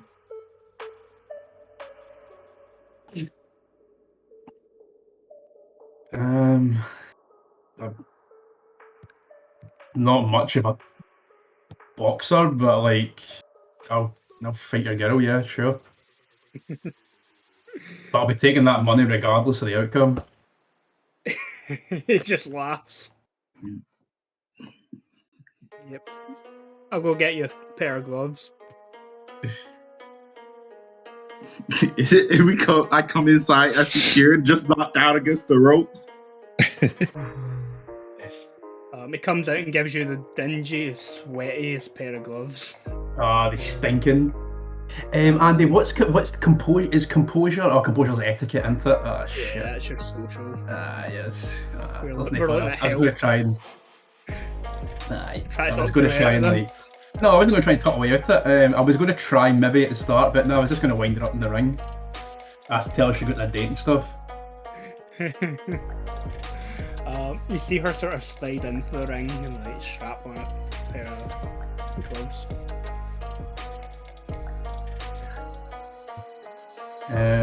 Cool. Yeah, I'll be in my wee corner alone. I'll ask the guy, where's my corner? Where's my cup, man? Where's my spit bucket? It's just not how we do this. Nah. I don't think you'll need it. Yeah, you're right. If I come in, I see Kieran slumped up against the ropes. I'm a laugh. And with that, he just sort of bangs his hand down on the ring mat, and she comes at you. Yeah, I'm gonna blow her a Physique kiss roll. before we just blow her a kiss as we start. Physique roll, please. Physique. This fight is average difficulty as well.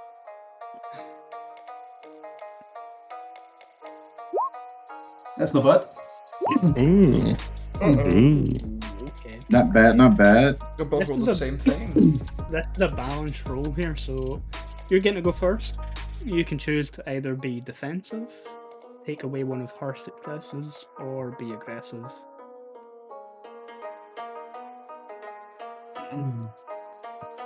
Can I use my Giri to bump up that too? Yeah. So you're gonna have to tell me though how this situation is making you doubt your position within the family.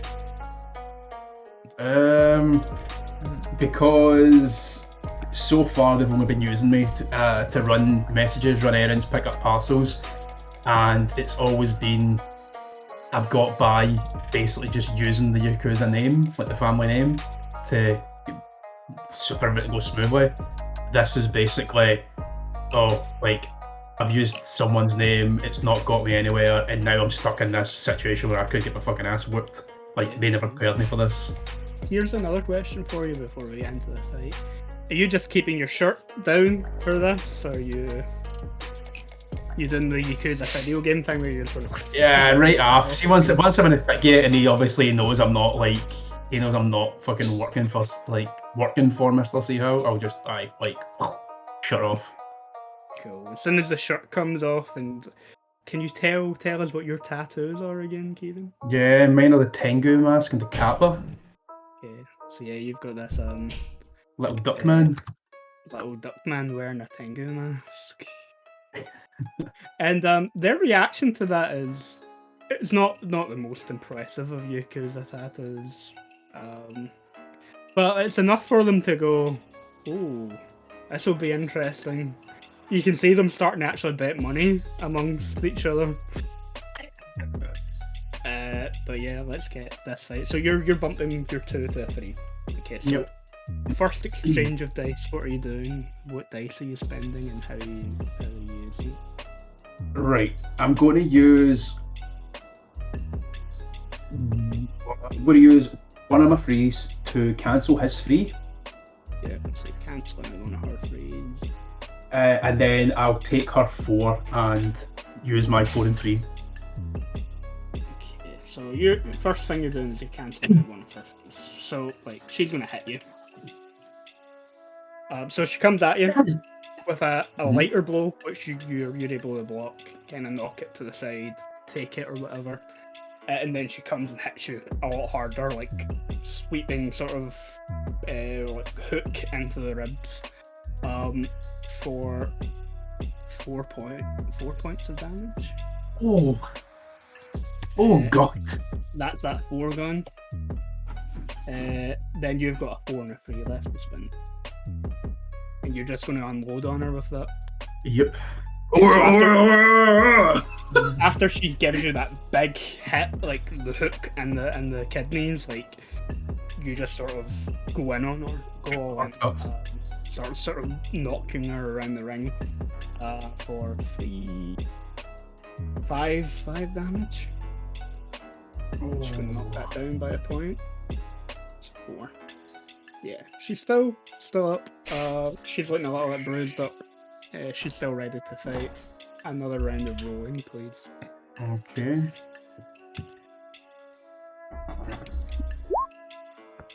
Oh no!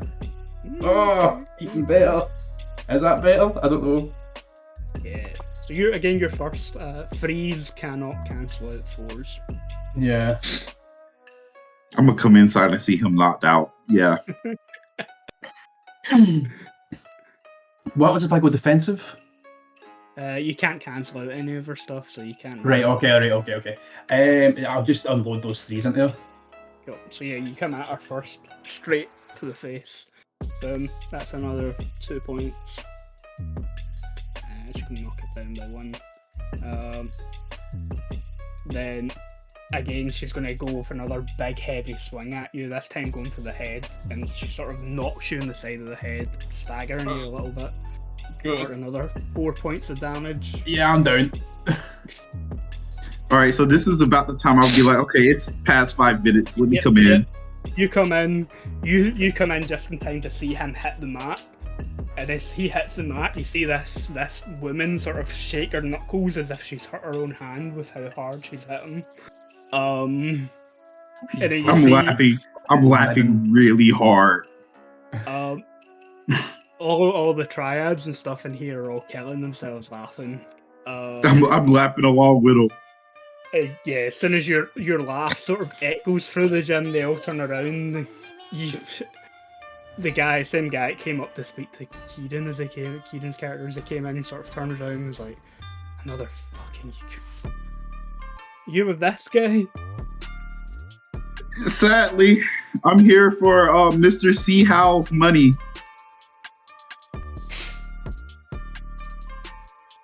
I see you made him box and he dropped like a sack of rice. Do I get the same challenge? Is there somebody else who wants to get into the ring? The girl will just sort of turn to you and like you see her sort of unstrap the boxing gloves and sort of beckon you in. You're tired. You don't want to give somebody else a shot? She's fine. She needs the practice. I don't want to hit a girl. Okay. And I just like I start making my way over to the ring and I like grab Kieran by the collar and just like throw him down on the ground. I got it.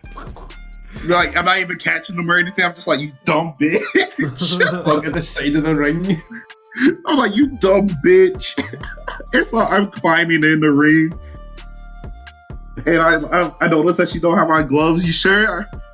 I'm a sushi chef. I'm kind of tough. I handle tuna really big. They start laughing at that, like. And I just like shake my head. And so I just like pull up my guard, like, come on. Physique roll, please. Go easy on you and say this is her second time she's been attacked this turn. And then I'm gonna bump up I'm gonna use my ninja to bump one of my 3s to a 4. Use your gear. I got to him. do that. Yeah, my Geary. No, my Geary. Thank you. Yeah. I had to think about it. Okay. Then yeah, you've got 2 4s there. How you want to spend your first dice? My Defensively or first offensively? 4, I'm gonna weave her hit. Okay. Yeah. So you're getting rid of her 4? Mm-hmm. Cool. And then my next 2 4s are just gonna be aura punches. You're 4 and you're 3. Yeah. Cool. Then yeah, she comes at you and you sort of like take it, block it out of the way, and then you come in swinging. 4 6 damage. Yeah. You sort of, after she comes at you with a few punches and blows, you just weather it and then unleash the beast on her. Enough that you do a little bit of damage to your own knuckle in the process. You take 1 point of damage, but you knock this. You like beat her around the ring. The triads are kind of like looking up at you, looking down at him on the floor. We'll get your fucking money, and then you take him and the cash and go tell the old man not to send any more Japanese people who collected money. I give him a nod. I appreciate you for being a man of your word. If we catch your ass around here again, it won't be a fair fight. I'm just here to do a job. Same as you. He disappears into the back office. Comes out with a sports bag, again full of money, and drops at your feet. Appreciate you. You might want to peel her off the floor. Yeah, And I. Using her as well.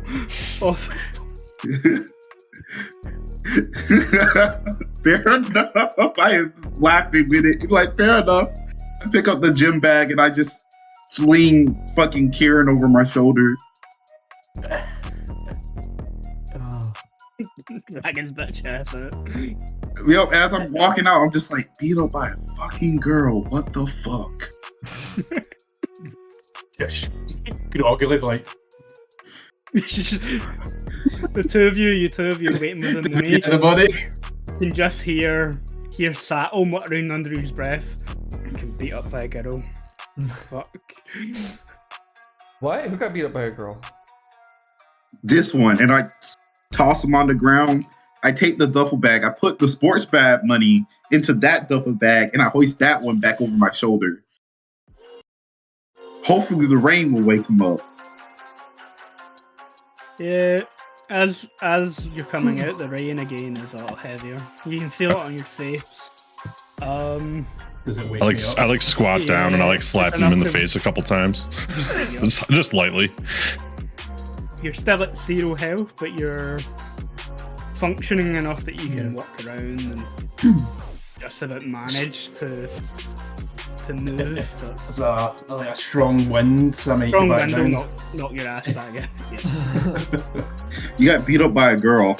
I'm like hovering over him. You got beat up by a girl. Listen, you don't understand. Like, Yeah, I do understand because I went in there and I fought her. She didn't even touch me. yeah, after I softened I her fight up, fish stronger than that. You should have seen these blows I was giving her. Like, got her in the I gut. came in as you hit the ground. I seen what she did to you. I seen fish move faster than that. Nah, you were outside. You were near you.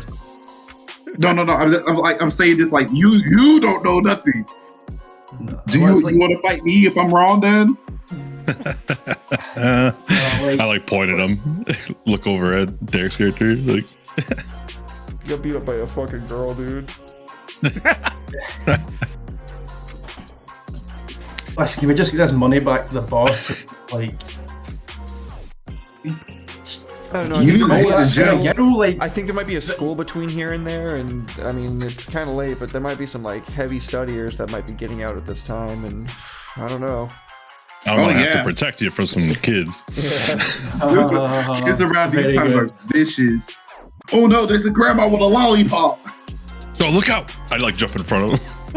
I'm gonna snatch the fucking sports bag that the triads just gave us and like throw it over my Empty shoulder sports and, like, bag. Hey, watch out! That got a lot of weight in there. Air.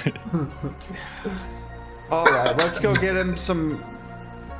What's your drink of choice usually, Kieran? Anything strong at this point. Let's go get him something strong. Another. You want to get her again? As I walk away, I'm going to like try and hide that fucking gut shot that she got me, but be like, I'll walk up next to you and offer you my last cigarette. Looks like it looks like you need that a lot more than him. Gotta take it, like side eye him and like, thanks, light it and fucking heavy drag it, and then wince as I breathe into like the diaphragm, like. I keep the package. I wanna try to get some more of those. These are good cigarettes. The good American strong ones. Chinese cigarettes. Are they American cigarettes or the Chinese Yeah, ones? they're American ones. Ooh. Alright. Marlboro Reds. Marlboro Reds. Aye. The Lucky Strikes, maybe. Oof. So what are we gonna do with this money? I mean, we could. The move is probably to go give it all to the boss and just let him do whatever he wants to do with it, right? Like, if he wants to give us a bonus, he'll give us a bonus, right? You might do that, right? I mean, like, Yeah, we just give it all to him and then we see what he wants. I mean, he might Basically. decide Honest. to go take I- it. I- to the other We'll guy, tell him. right? We'll tell him that we're supposed to take the rest back, and we'll see what he wants to do with it. Do you think he might get Yeah. mad? Do we take it to the Chinese guy? Or like, fuck them. I think No. we should just keep it. No, I think he'd be fine with us letting him decide. Okay, I'm with that. Yeah, let's Yeah, head that works back out and with then- me. I mean, should we take our cut first? No. Definitely not. I know why you're saying that, because you just gotta cut across your jaw. A mean right hook. That's what that cut was. Do you want to That's your lose? cut right there. Do you want to lose a knuckle, Kieran? Because that's how you lose a knuckle. Nothing stopping you. I'm like, all right. He got beat up by a girl. All right, that's enough. That's enough embarrassment. we don't need to keep rubbing it in. Like, she must have rocked me a bit harder. Like, I wouldn't even contemplate taking a bit extra. Right, guys? I mean, it's a lot. I look at him. It's a lot. I Of just money. look at him like,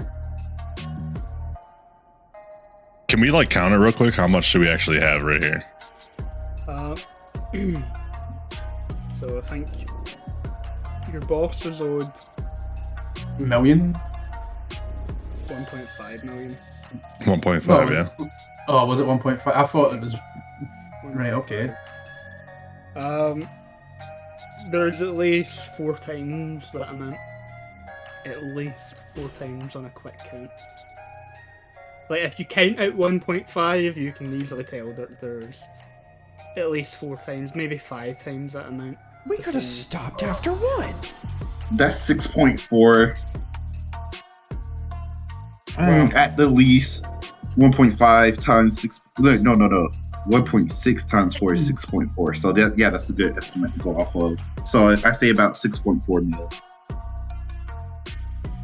An unrounded number, yeah, let's go with that. Right. Okay. Right, let's take it to the boss. He might decide that due to that piece of shit that fat piece of shit's fucking nonsense that he pulled, that suddenly the prices went up that what he was.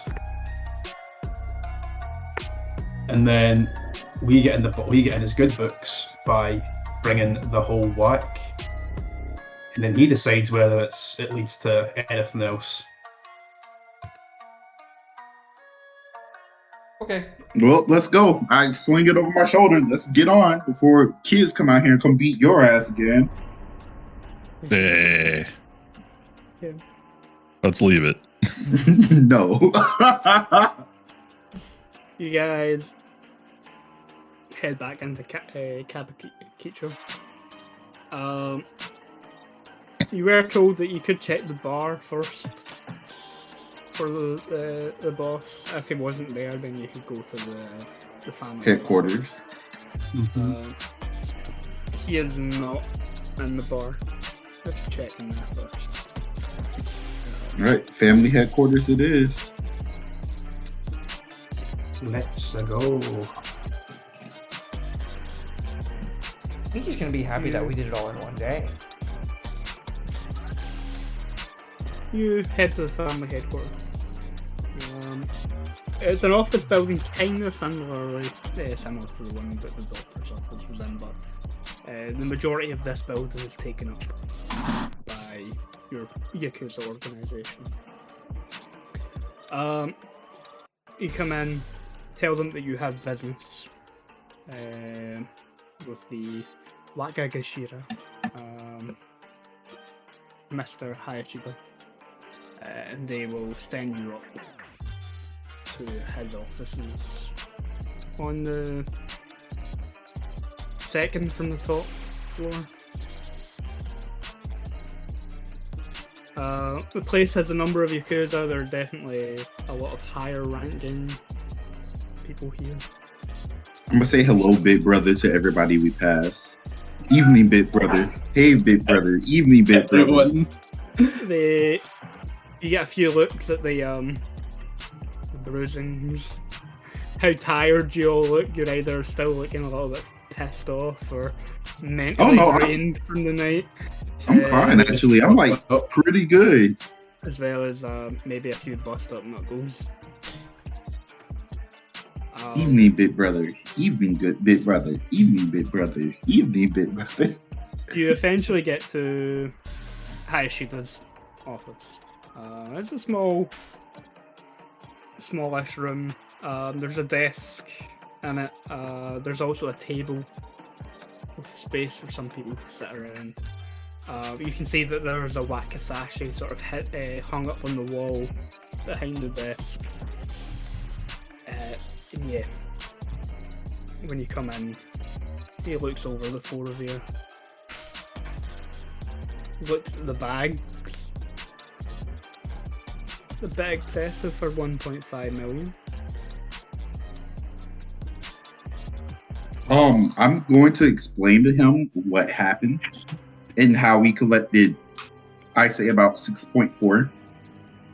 Yeah, the fact that you had to wait, we felt like you deserved more, so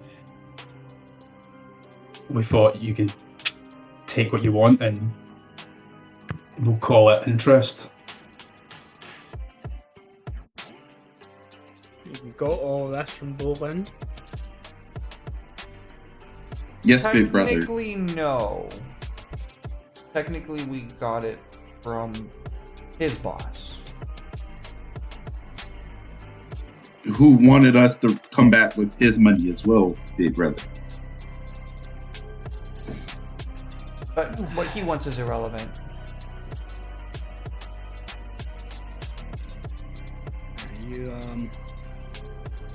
You met Mr. Seahow then? Yes, big brother. He is Seemed quite a reasonable and trusting man to let 4 rival gang members take his money in. He looks over the four of you.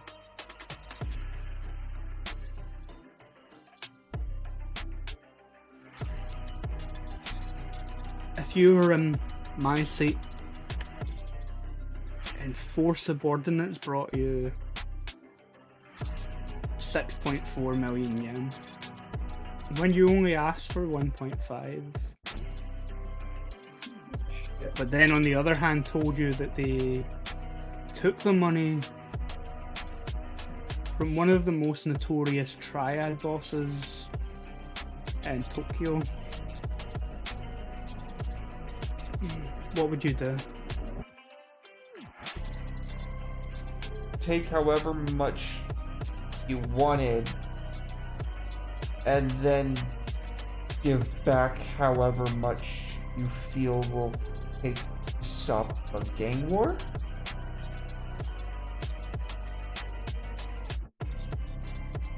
Yeah. Then open the bag. I opened the bag instantly. Yeah. Counts stacks of 100,000 until he has 1.5.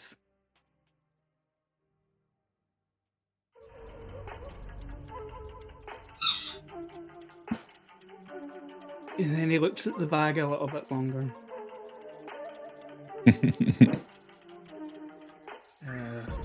Was there any of the 3 that was particularly problematic?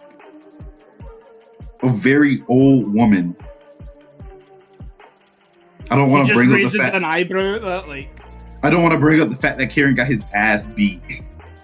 That was like they weren't. They just wanted a fight out of it. Like that was like clout. That wasn't. They were fine. Some of this came from Yeah. an organ harvesting operation. That. Yeah, Tell me more about that. It was a hospital nudge or Will. a doctor's office, really.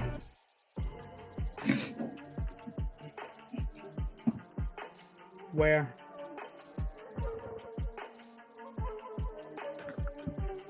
Is the doctor's name on the book that I took? It was Dr. Way. Dr. Way. Dr. Way.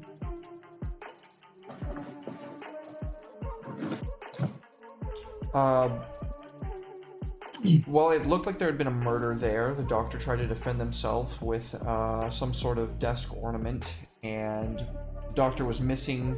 The He receptionist. just puts his hand up. What do you mean the doctor was a murder there?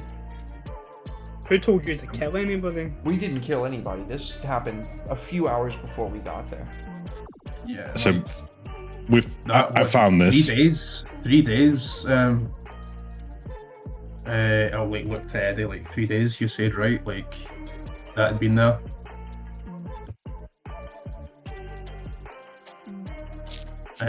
We didn't kill anyone. That was.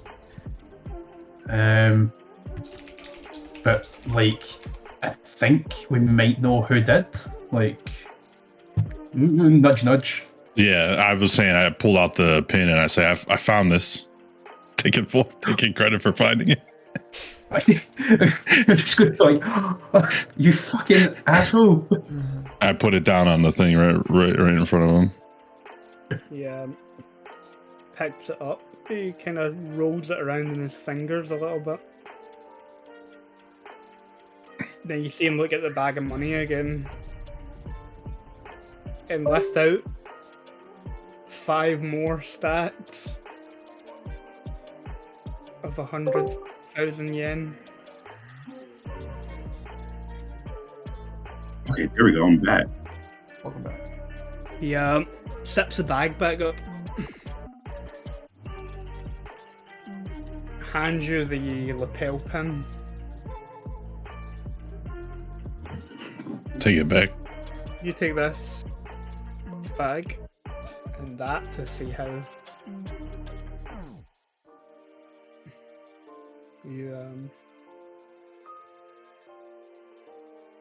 you tell him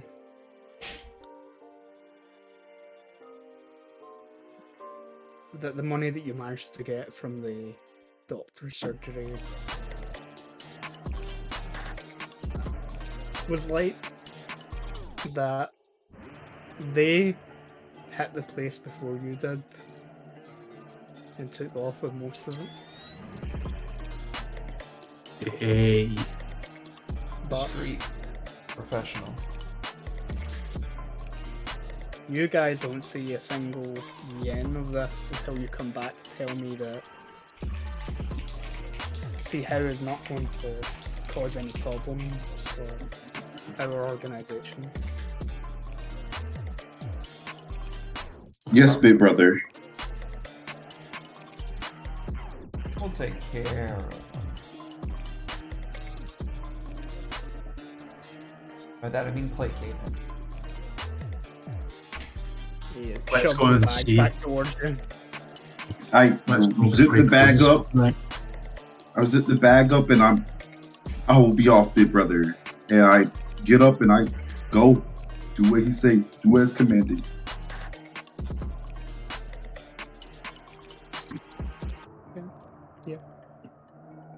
Then you head back Yep. to the Deeply bow to them. I'll head out of the office. Same. And with that, you head out back to the Golden Dragon. When we head out, you found the pin. Ah, well, you were beaten up by a girl. Some details we just mix up, right? And I slap you on the back, and I'm like, you'll hear no more about it from me. We're even. The slap in the back hurts. Aye. Deal as long as I get my cut. I just nod.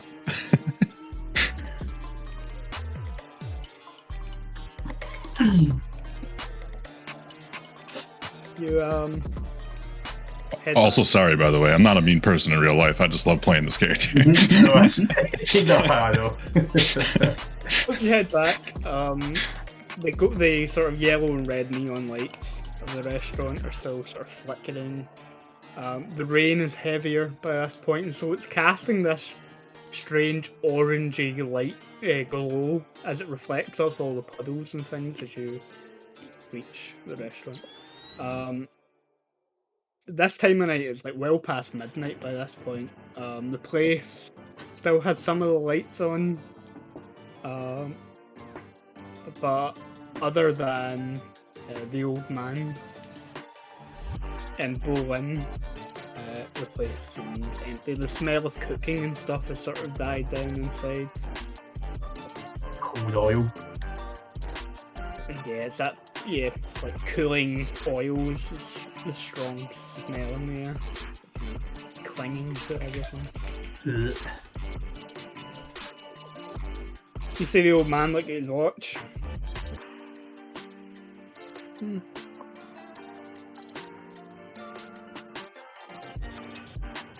Looks like you had a rough time with it. Points to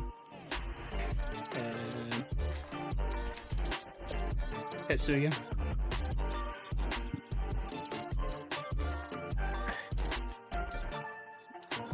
Yeah, that boxing gym are pretty rough for newcomers.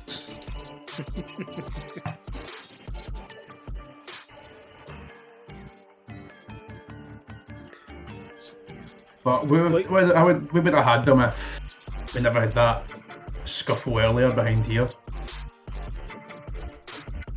Yeah. There is just one issue, Mr. Simu.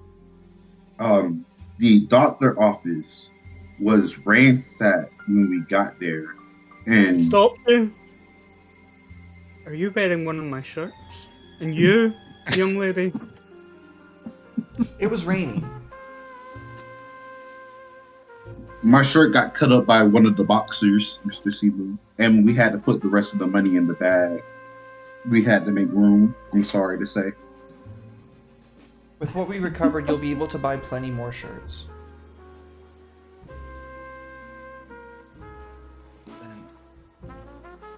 You have more problems than just clothes, and I spin the pin like on the table in front of him. Yeah. Attention is drawn away from the bag to the pin. He doesn't even touch it, he just sort of looks down at it. What is this? from the doctor's office that's been ransacked. Somebody caught wind of the trade of essentials and got their hands on the doctor. It's a mon of the Yakuza family, the Green Setting Sun. Is that what you said it was? Yep. Green Rising Sun. Setting sun. Green Sunset. Green Sunset. Setting Sun. Mm-hmm. And it looks like they beat us to the doctor's office. In fact, this bag was much lighter when we got to it.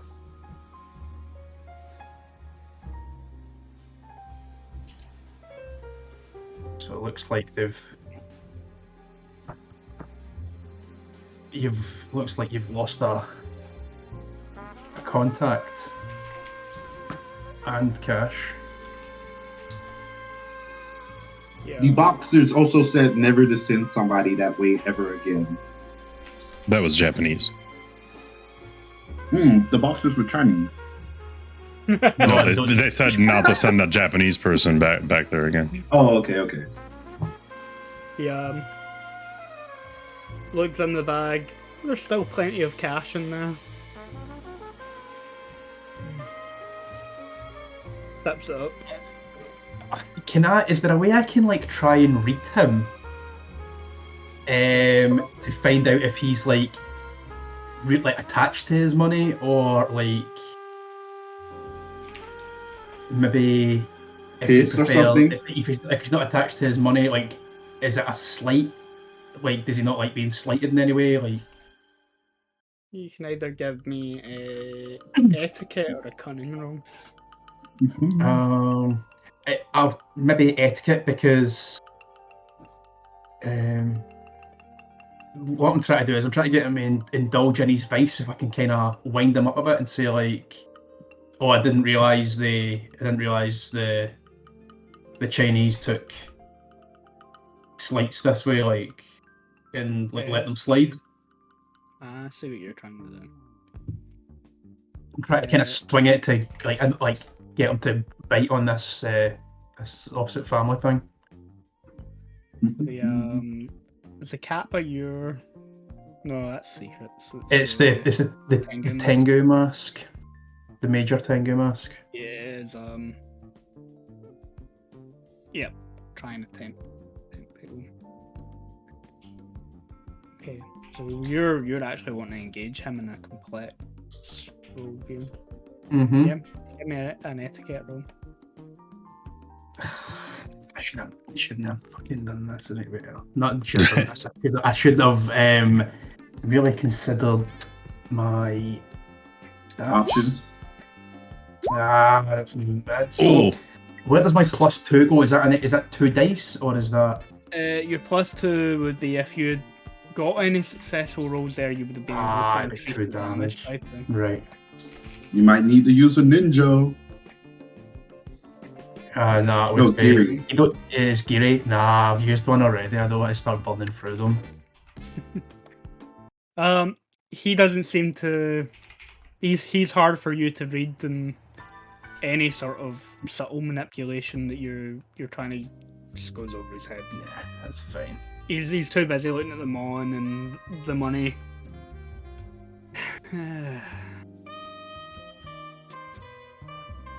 Your organisation, how well do they get along with these Green Sunset? Not too well, sir. At this point, not now. We're a split family. 100% separated in this incident.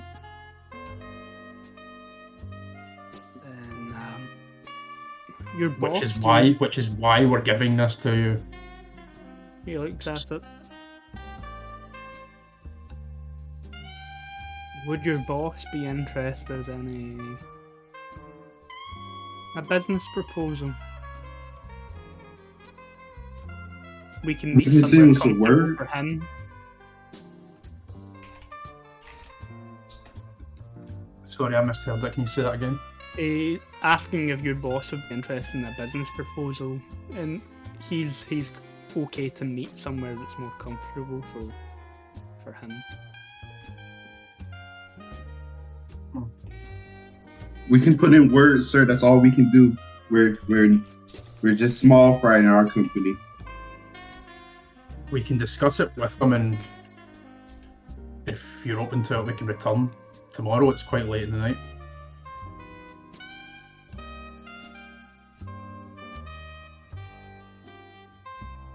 I'll look to the rest of the group and kind of try and get a reaction for their faces. Like, is that all right? Oh hell yeah! I want to get out of here. Yeah, I mean, all we can do is send a message, relay the message. Yeah. I would appreciate it. Having my appreciation is no small thing.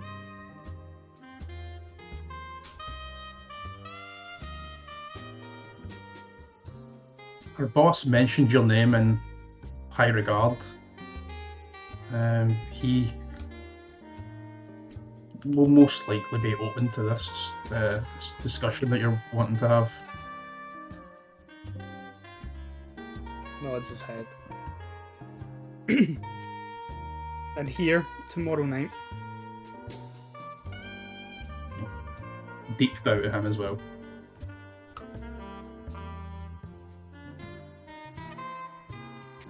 I give him a nice size bow as well.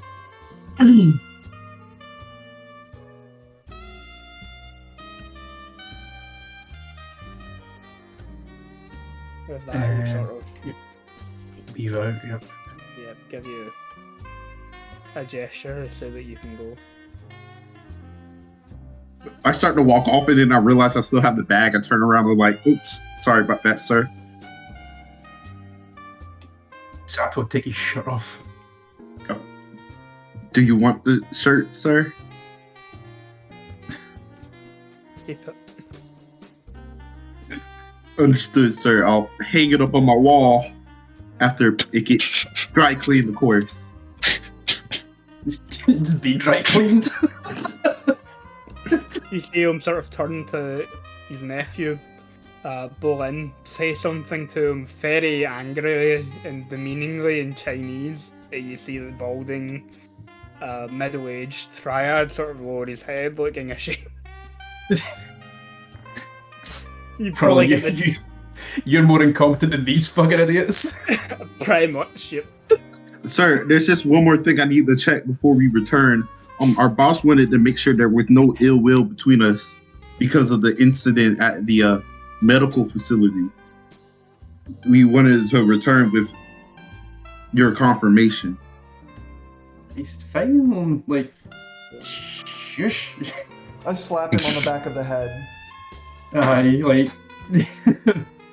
Yeah, looks at you as if you can't read between the lines, like... Not gonna go far in this business. Yeah, I'm fucking pushing out the door. I'm like, you fucking sushi-san. we're fine. There's a reason they kick you in the fucking back, you goddamn sushi chef. I'm a sushi sub. I'm sorry. I needed to make sure. I'm a simple man. Yeah.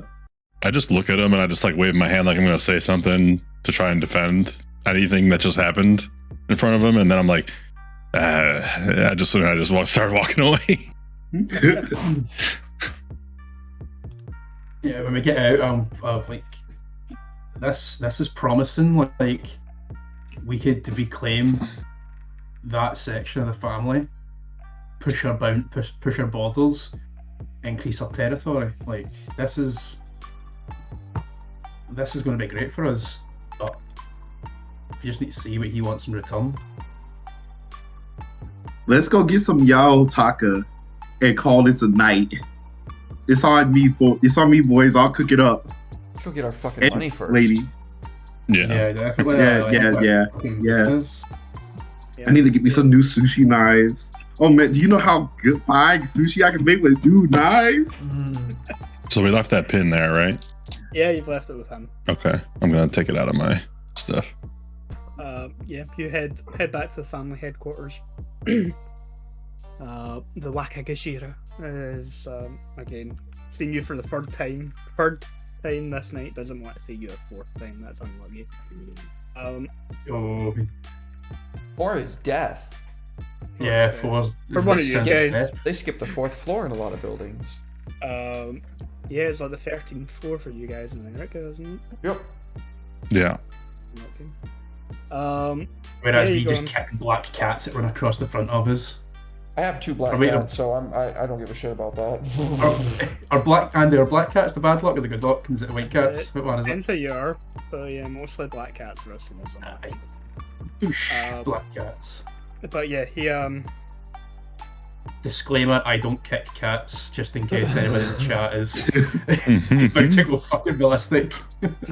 he looks at the 4 of you when you come in again. Hello, bit brother. It's done. It's done. Okay. He tosses each of you a bundle of 100,000 yen, which is 1 wealth point on your character sheet. Let's go. See when he mentioned the like, see how I mentioned the boss. He meant like the boss, didn't he? Like, or did he mean? You're probably not going to get an audience with the boss. Yeah, but I'm saying, like, would we mention to like Hayashida, like he wants to meet you or he wants to meet the boss? Because Probably frame it either way. okay, He's going to have to ask the boss anyway if he's going to go speak to him.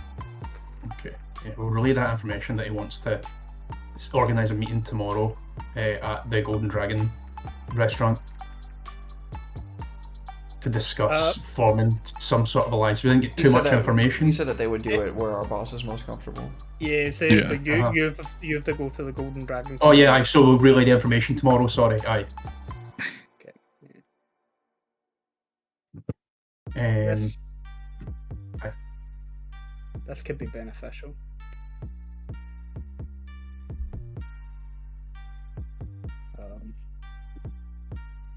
The old man is he has an infamous reputation.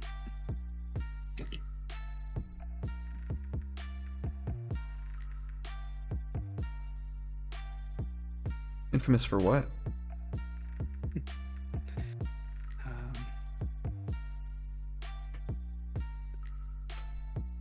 Violence. really? Nothing seemed to faze him when we were there. He seemed quite placid.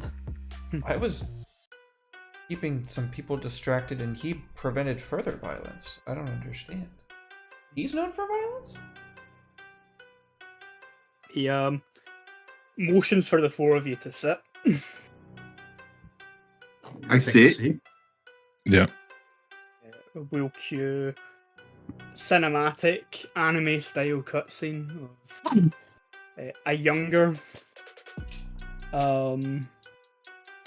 say how Scroll rolls out and it's just all like ink paintings. in the Like ink 50s paintings. when a number of Chinese immigrants were first coming to Japan to escape communism and stuff in China. There were multiple small triad gangs who wanted to stake claim to the newly founded Little Asia district within Kabuchiko.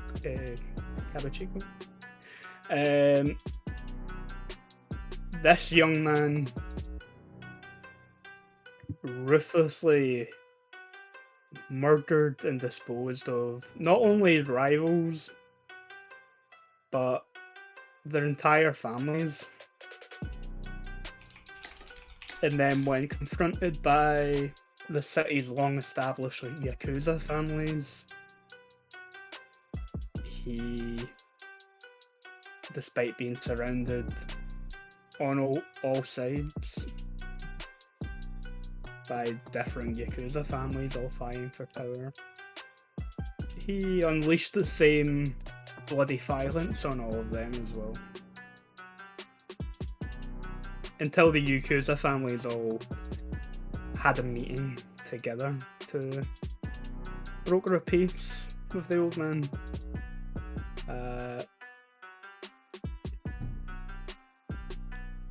They call him the Wild Red Wolf. Red being a sort of throw to the, China being a communist country. But yeah.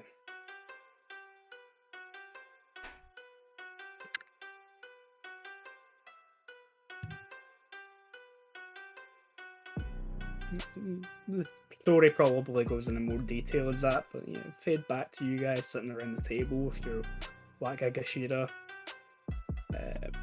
telling you that they've had a peace for a few decades now with the old man. Maybe in his old age he's softened somewhat.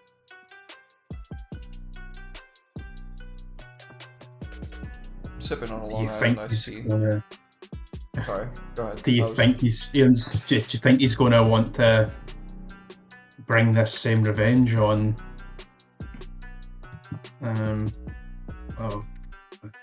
Would it be like right to call them like distant brothers or like? Yeah, you could. Yeah. But do you think that's what he's going to do? Like, surely if we manage to assert our power, we can reclaim those members that we lost and expand. If this old man fucking massacres everyone, then it's more area for us to take with fewer numbers. So yeah, there is potential. He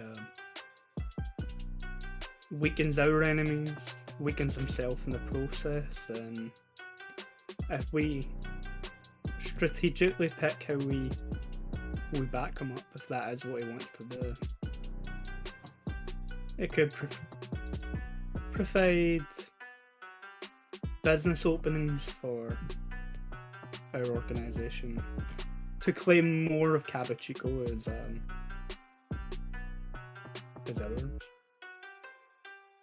Although rising to that much influence in the district, it needs to be done carefully.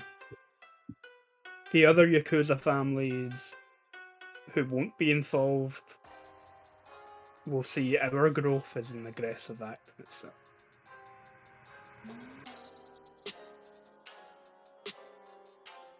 What if There's potential. What if we bring them on our side beforehand?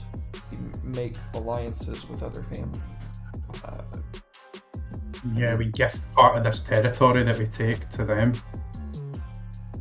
both for expanding, and then we have also a bargaining chip if any other families decide to target us. We could, make peace with those other families. I mean, kind of have a knack for this kind of thing, clearly.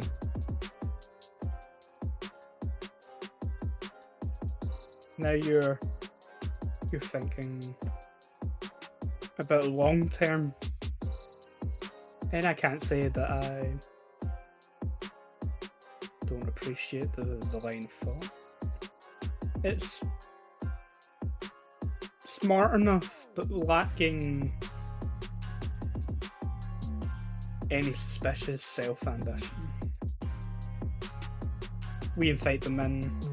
We all share the spoils. And it means we don't have 3 other rival Yakuza families looking down our throat once it's all done.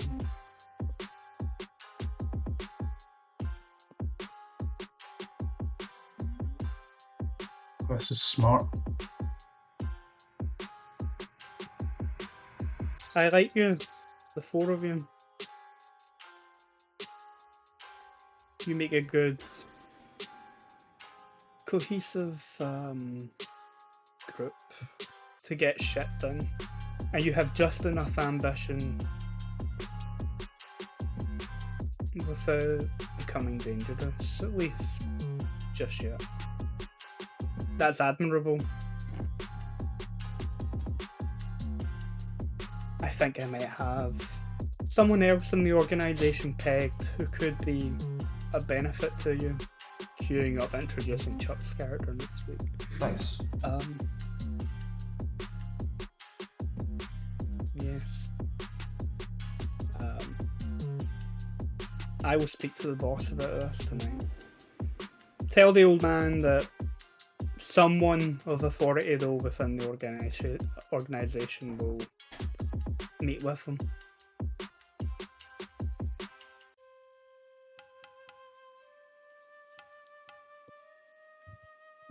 Yes, big brother. I mean, we're dismissed.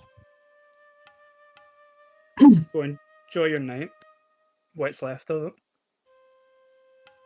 I bow, and under my breath, I mutter, "Oh, it's just getting started." For your loyalty, you can all regain 1 point of Giri. Yay. Yay. See the 100,000 that he gave us? Mhm. I'm going to count out 50,000 and give it back to him.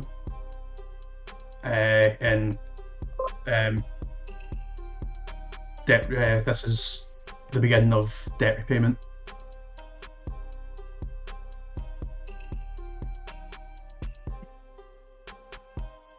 You're a good boy. Your mother's lucky to have a son like you. Please remember that if any action is considered taken against my mother. Yeah. I will repay this money. Fuck it's it.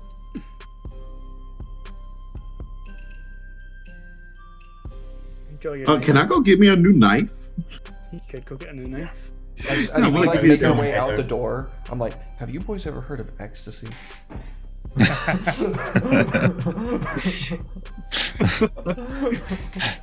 All those people looking at the what can I buy list for one mil. I don't know what that is, but no thanks. I'm about to go get me a sushi knife. And I'm Slide like, my thumb. Go ahead. no, go ahead. I slide my thumb through the cash, and I'm just like, I'm about to find out. Cool. Then yeah, a knife, Eddie. Gives you a +1 damage modifier. Oh, I don't want to use my new sushi knife to stab people. Can I buy like a set?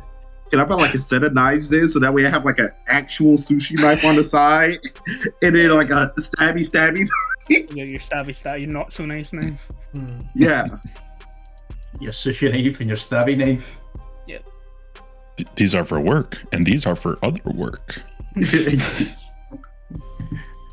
Day job. So yeah. These are for long pig. What's something that I would use? I'm assuming that that's what we're getting into now, is what we can spend our newly accrued 1 point of wealth on. Yep. Or you can sit on it until you've got more wealth. But for 1 point of wealth, you can buy a small item that gives you a damage modifier, +1 damage modifier.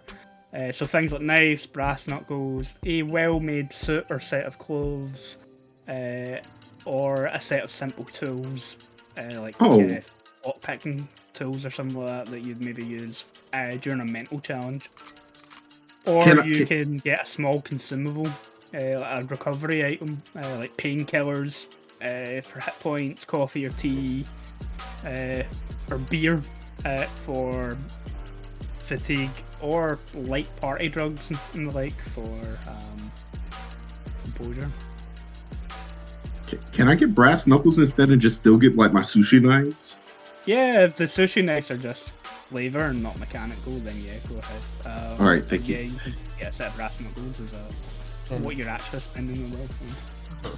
Flavor, I get myself a bomb ass fucking like French coat, and I am actually buying myself a knife though. Cool. Yeah. I'm saving up. Anything. I'm just gonna go get a nice meal. Yeah. I'm just gonna do some drugs and save up the good you money. can get that nice meal through me. Come on, buddy. Like I said, I'll treat you guys out, and I fry yakisoba noodles.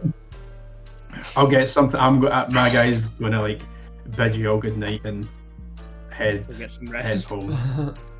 He's had his ass beat. He's worried about his mother. It's Mother's Day. It's Mother's Day. He's not seen his mum. Okay, you heal an amount equal to your trait per night's rest. Nice. Your trait. Okay. Yeah. So if it's On HP, everything or Yep, on everything. oh sweet. So a Physika 4 will heal you 4 per night. Yep. Okay. So while Eddie's cooking up the yakisoba and we're sitting there, I ask you guys, so what do you think is the spideriest knife that I could get? Butterfly knife? That's a butterfly.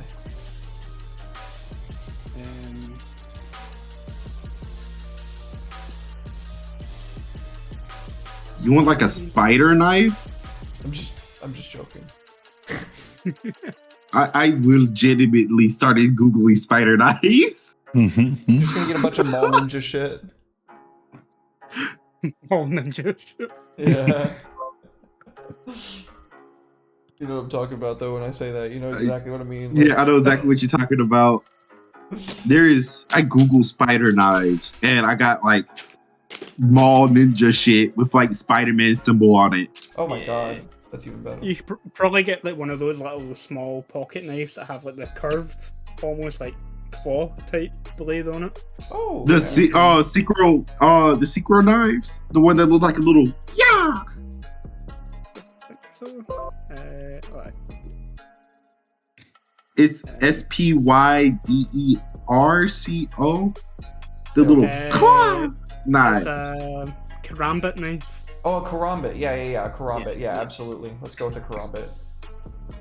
Badass. Something small and discreet, but can do some serious damage if used properly. Cool. Yeah. Okay. Then to round the session off, we will jump to the next night. You guys head to the Golden Dragon. The old man is there in his window seat. His nephew is nowhere to be seen.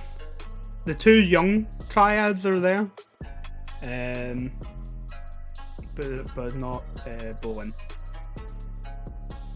Good. Good evening. Hopefully you have some good news for me.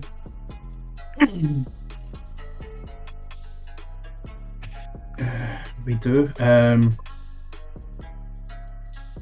Our boss would be happy to meet with you. We're currently waiting to hear when, but he believes that we'll be able to mutually benefit each other. Good. Excellent. Excellent. I look forward to hearing when. It's been a while. You can see this sort of almost maniacal smile coming onto the old man's face. It's God. been a long, long time.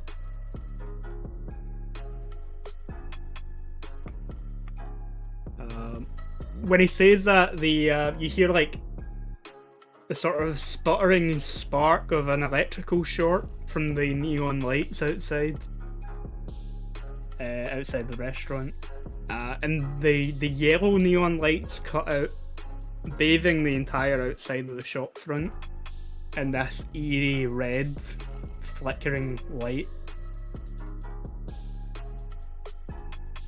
It's time to get some more blood on these hands. If I may ask, what exactly is your plan? Was this doctor really so important?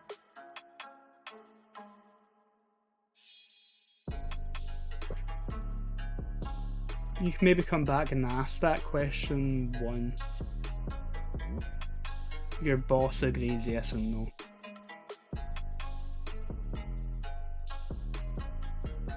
I'm just looking at the Just neon not- outside, like, that's ominous.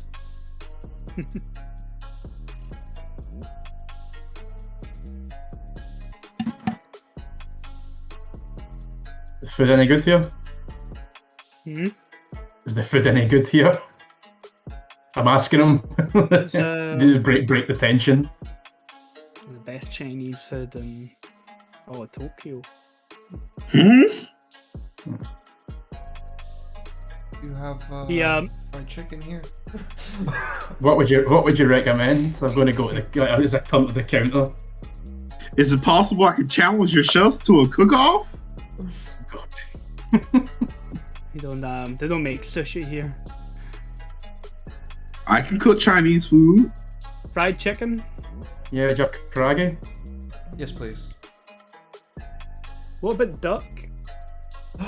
Ooh, that duck is. I even can make a good fattier. roasted duck. Shut the fuck up! I want this. No. Yeah. Bring me the roasted. Yeah, bring me the fried duck. Yeah.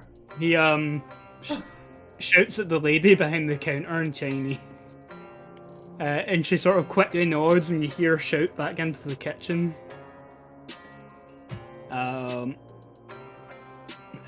They get good duck in here. Is it really good? The fat, so crispy, so good, and the meat, they keep it moist, so good. Yeah, I don't know, man. I mean, you make good sushi, but I've never had fried food this good before. The food comes out. It's like orange duck. So it's like duck in a crispy batter with like a sticky orange glaze. There's some noodles and stuff that come out with it. Different sauces. I'm so hungry. I know, me too. And some beers. This is actually making me very hungry. Wonder if the Chinese on the road's still open. No. Yeah, I'm gonna start picking at it, even if it was like Derek that ordered. I'm like, and if it is good, I'm gonna be like, fuck, like, we should keep this guy sweet and get more of this. They bring out like traditional Chinese style dumplings and things like that as well. This guy's buttering Shit, us up. dumplings. Andy, is there like any way for me to roll to be like, hey, no, this needs more seasoning. You should have added this, and this. What do I need to roll to nitpick? Cunning. I'll take that chance. Yes, sir.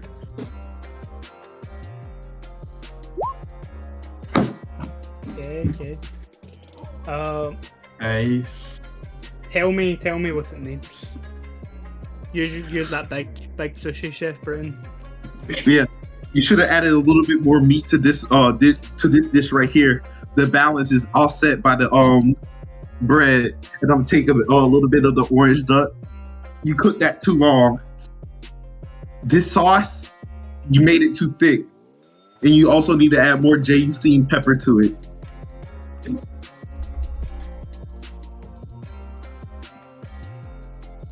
So picky.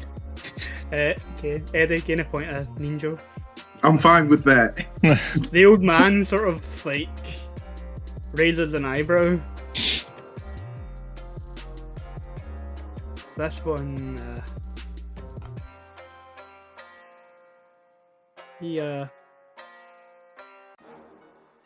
what's his problem? I really couldn't. I'm a tell. sushi chef, sir. I take food very seriously. You can't serve somebody some half-ass food and expect them to pass as S grade. This is like the best thing I've ever tasted. I have no idea what you're talking about. Fuck you're talking Like, it's like you're just getting wild into the orange duck.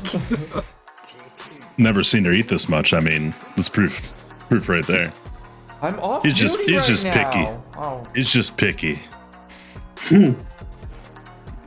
He's too used to handling fine grade sushi. They get a bit. Men. I mean, like, do you know how long it takes to, like, how long training takes to be a sushi chef? Like, well over a decade. Like, once they get there, that's all they think about and compare everything to. They can't appreciate any other flavour.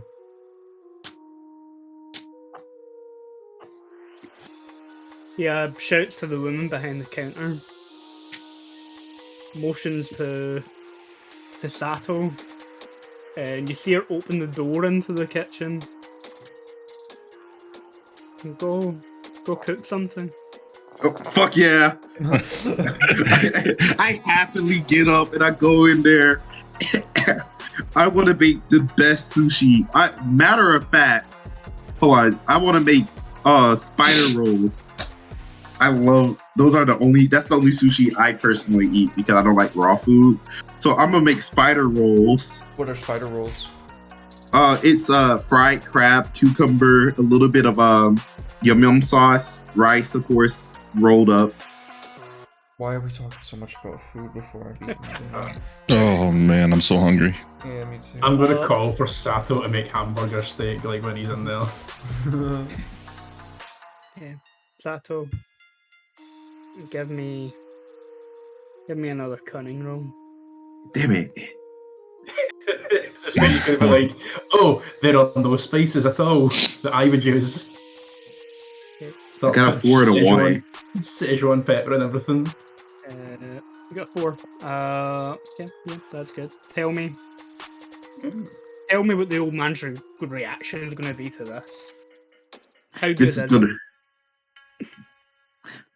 I perfectly breaded this shell crab. The cucumber is finely cut, so that way it doesn't off balance the taste of the crab. I put just a dash of avocado with daikon sprouts in it to add the perfect combination flavor with just enough rice where it's rolled it perfectly. So if you picked it up with like your hand and turned it sideways, nothing drops out. He's going to be very impressed. And I'm going to garnish the plate with a little bit of soy sauce, have my little dot of wasabi sauce on the side. Be like, okay, this. And then I'm going to stop on my way out the kitchen, turn around and be like, where's your pickle radish? Find the wasabi tucked away somewhere in the kitchen where it's never been touched since they probably opened the restaurant. He admires how tightly wrapped it is. Dips it just a little bit into the soy sauce. You see him, the old man closes his eyes like, this is the best Japanese food I think I've had since I moved to this country. Fuck yeah. Still not quite homegrown food though. But good. Like I said, sir, I can make Chinese food too. You're not a man of false bravado. It's always good to go to war on a full stomach. Fuck yeah. Then tell your boss I look forward to hearing about when. Yes, sir. You mind if I cook something else in the kitchen while I have the permissions?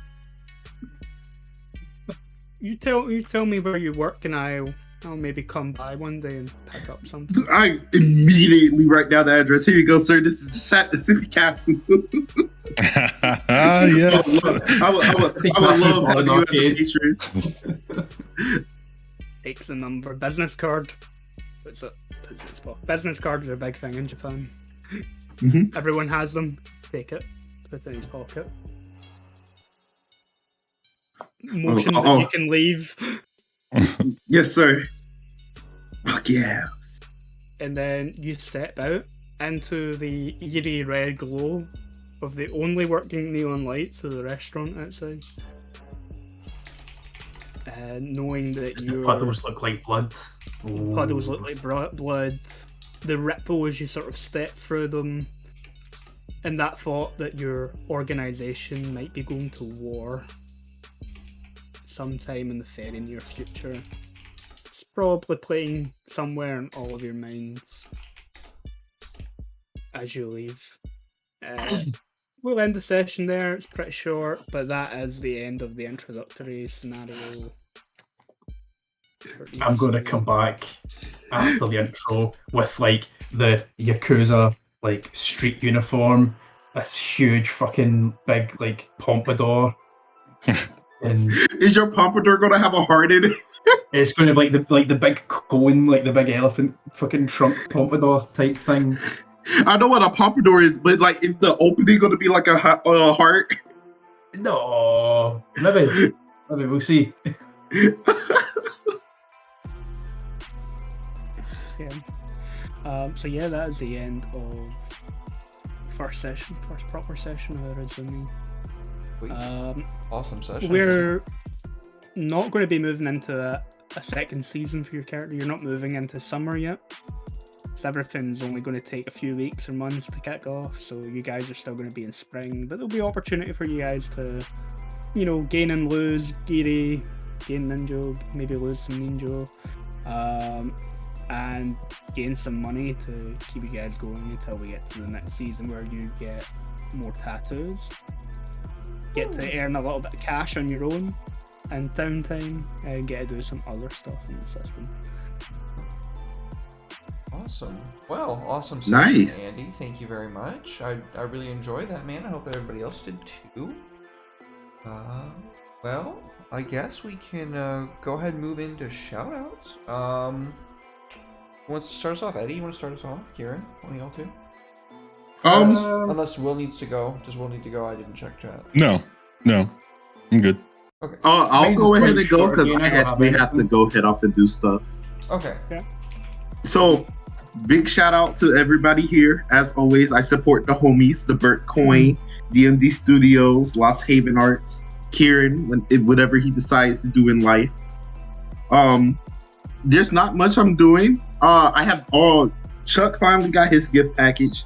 Andy is next. Then it's Derek. Oh. Then it's Will. I have a schedule set out. I know what I'm getting you guys. I have to You're wait too for it to sweet, get dude. here. You don't gotta do that stuff. Yeah, I'm man. doing it anyway. Appreciate you. I don't have much to do. I do have a date that I need to go ahead and get ready for. Let's So go. this is Ooh. gonna be me signing off. I love you guys all. I'm gonna go ahead and go because I Go need to have a get ready. beautiful night. Yeah, have a good one. See you I will later. try. Love you all. Love Have a you, good night. Eddie. Bye, Eddie. Bye. Awesome. Hope his Well, date goes well. yeah, I do too. I hope he finds a very special person. Yeah. He's a very nice guy. Kieran, what's good in your hood, buddy? Yo, nothing much on mind again. Nothing really planned more than I've spoke about in previous weeks. It's been lovely weather in Scotland. I've just been enjoying that all week, fighting that seasonal depression. But Yeah. the sun is making everything better. That's good. I actually meant to say I put a story up on Instagram for people to join. So I don't know if any people from my Instagram or one of the guys from my class from uni popped in. So I don't know who popped in and out, but if anybody's here, thanks for coming along and hope you enjoyed it. Sweet. Very cool. 8 o'clock every Sunday. Hell yeah. Awesome. Well, be sure to check out his stuff. That's fucking super cool. And as always, man, good luck in uni. I know that shit is fucking stressful. I know it's a lot of work. Thank you. So prompts to you for fucking doing it. Will, what's up, dude? Yeah. So a couple things. First off, this game's super fun and a little bit different than L5R, which I think I definitely needed a little bit of a break from. So thanks for running it. It's really cool, and I look forward to playing more. But I also have my own D&D 5e campaign that's going to be starting very soon. The players are set, which is great. Long-term friend of mine, Chickadee, who is my partner, Derek, who is cheering yes over there in the side corner, and his partner as well, Natalie. So it's going to be a great time, and it's going to go long-term, and no spoilers, so I'm not going to say anything else about it. That's all I wanted to talk about. Hell yeah. Super excited that we can we can say that it's happening now. I've been saying that my Thursday streams are going away, or one of my streams are going away, or my Tuesday streams are going away. I've been really ambiguous about it, and I'm still gonna keep being ambiguous about it. But We'll have a It's not date like it's- soon. Yeah, we'll tell you guys when we figure it out. So stay tuned. Anyways, Andy, what's good in your hood? Oh, yeah, thank God I have a clearer head this time. Well, we started Dark Heresy on Wednesday. We got character creation done. We built up the star system that we're going to be setting things in. And normally our Dark Heresy campaign is going to be once a month, but we are playing our proper session 1 this Wednesday coming at 11 p.m. GMT, I think. Yeah, 5 p.m. We're finally back on the regular schedule, so we're 5 right p.m. in Central the Standard back Time. in- Yeah, so 11 p.m. GMT. It's going to be first session of Path of... oh god, Contrition. word. Yeah. On Wednesday, it's going to be good. We have a fun cast of characters to play with. We've got some fun planets to mess around with as the plot goes. We hashed out the star system. That was so much fun. That was so on fucking Wednesday. cool. On my channel on this Wednesday before Path of Contrition, another episode of Trial by Fire. It's another actual play episode. We are going to be trying out a Caltrop core game called The Weird Project. From, let me just bring up the Twitter page for Mechanical McLeod. I'll post it in the chat. Yeah. Mechanical McLeod, also known as Jordan, also goes by Hypnos on Twitter as well. That's his Twitter name. Made this Caltrop core game called The Weird Project, where it's set in World War II. You're a group of supernatural agents who fight Nazis, so kind of Hellboyish, Castle Hell yeah. Wolfenstein-y. I'm actually going to be playing in this actual play instead of Woo! GMing it, because obviously we've got the game designer there, so Hell yeah. they're going to GM it. Roddy, Punk Drum 77 in the chat, is going to be joining us, as is T Artemis from Twitter. Let's go. We have space for one or two more players if anybody is interested, but Jordan is pretty good to go with 3, but if we have more than that, then he's all good. In the business of killing Nazis, and business is booming. That should be a one shot. Then, as usual, 2 weeks later, we'll be reviewing it, which will be interesting again with the designer there. So it might just be reviewing Caltrop core as a whole, and talking about what we enjoyed with the system. It might be good for Jordan to get that sort of feedback, so he can tweak his game if it needs any tweaking. But yeah, other than that, my commissions are full. I have a lot of stuff on my plate at the minute. I did recently finish a commission for Derek. Thank you very much for It's beautiful. It's my computer background.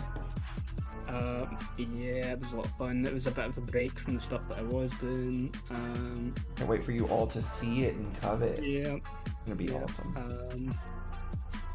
And yeah, other than that, I am writing this introductory scenario down to also add into the PDF for Irezumi when I eventually release it into the wild.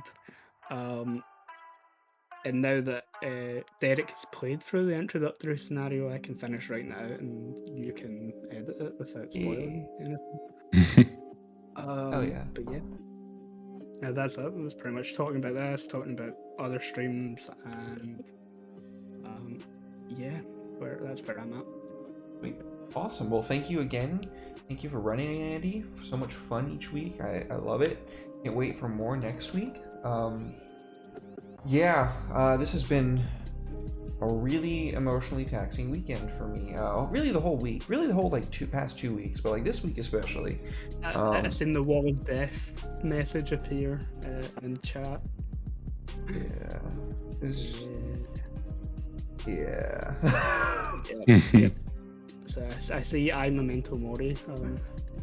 Yeah, we ended on Friday, and 3 of the player characters died, which, if I'm being honest, I should have died very, very very, very painfully, but my ending was too good for me. Honestly, I got taken out way too quick. Not like I wanted it to go any other way. I'm saying that like the ending that my character got, they didn't deserve. They were a bastard. They were a fucking massive piece of shit. They should have been like forced to suffer for a very long time. So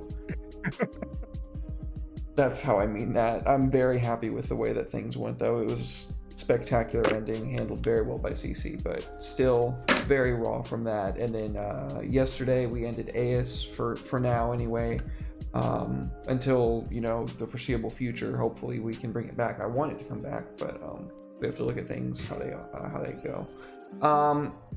Let me ask you a quick question before I continue on my tangent. Will, are you streaming? I know you mentioned that you might stream after this. Not directly though. I'm taking a little break here for probably about an hour. So. Okay, cool beans. Until I finish my tangent, stick around because we are going to be raiding into Vancouver by night. Huge fans of them. They are awesome, and we really like them. But yeah, so super emotional weekend insofar as like tabletop games go, and then like also one of my friends moving away. So forgive me if I've seemed low energy or like not active and stuff. It's literally just been because I haven't had the spoons. So sorry, I'm still here. Yeah. Relatable. Oh, Wolfie, you're hopping on? Okay, bet. We'll wait into you. We'll wait into Wolfie. Yeah, the imposter syndrome has been real this week. Oh yeah, for sure, dude. So I can relate some to those low spins. Yeah. Been having one of those brain go burr kind of weeks myself, so hard to focus. Yeah. Coming out of it though, it's all looking up. Although we don't want to end the session on the downer. Oh no, I'm not done with my tangent yet. I'm about to tell everybody a bunch of good stuff where they can bring it right back around. Yep, gonna bring it right back around. That's what I learned in the military. Whenever you got to give people bad news, you go good news, bad news, good news. It's called a sandwich. It's called shit sandwich. Shit sandwich. That's absolutely right. Yep. What the critique when the teachings go. Hell yeah. But yeah, so with all that being said, tomorrow you can find me with the return of Curse of Strahd, Rise of Alma. It's going to be super fun. Really different. Maybe. We'll see what Ted does. Honestly, that's kind of what I can say about like every single episode. We'll see what Ted does. But we will see what Ted does. I know what's going to happen, and if you are curious about that little sneak peek, something that probably is supposed to happen way earlier in the campaign, but I was saving it. So stay tuned for that.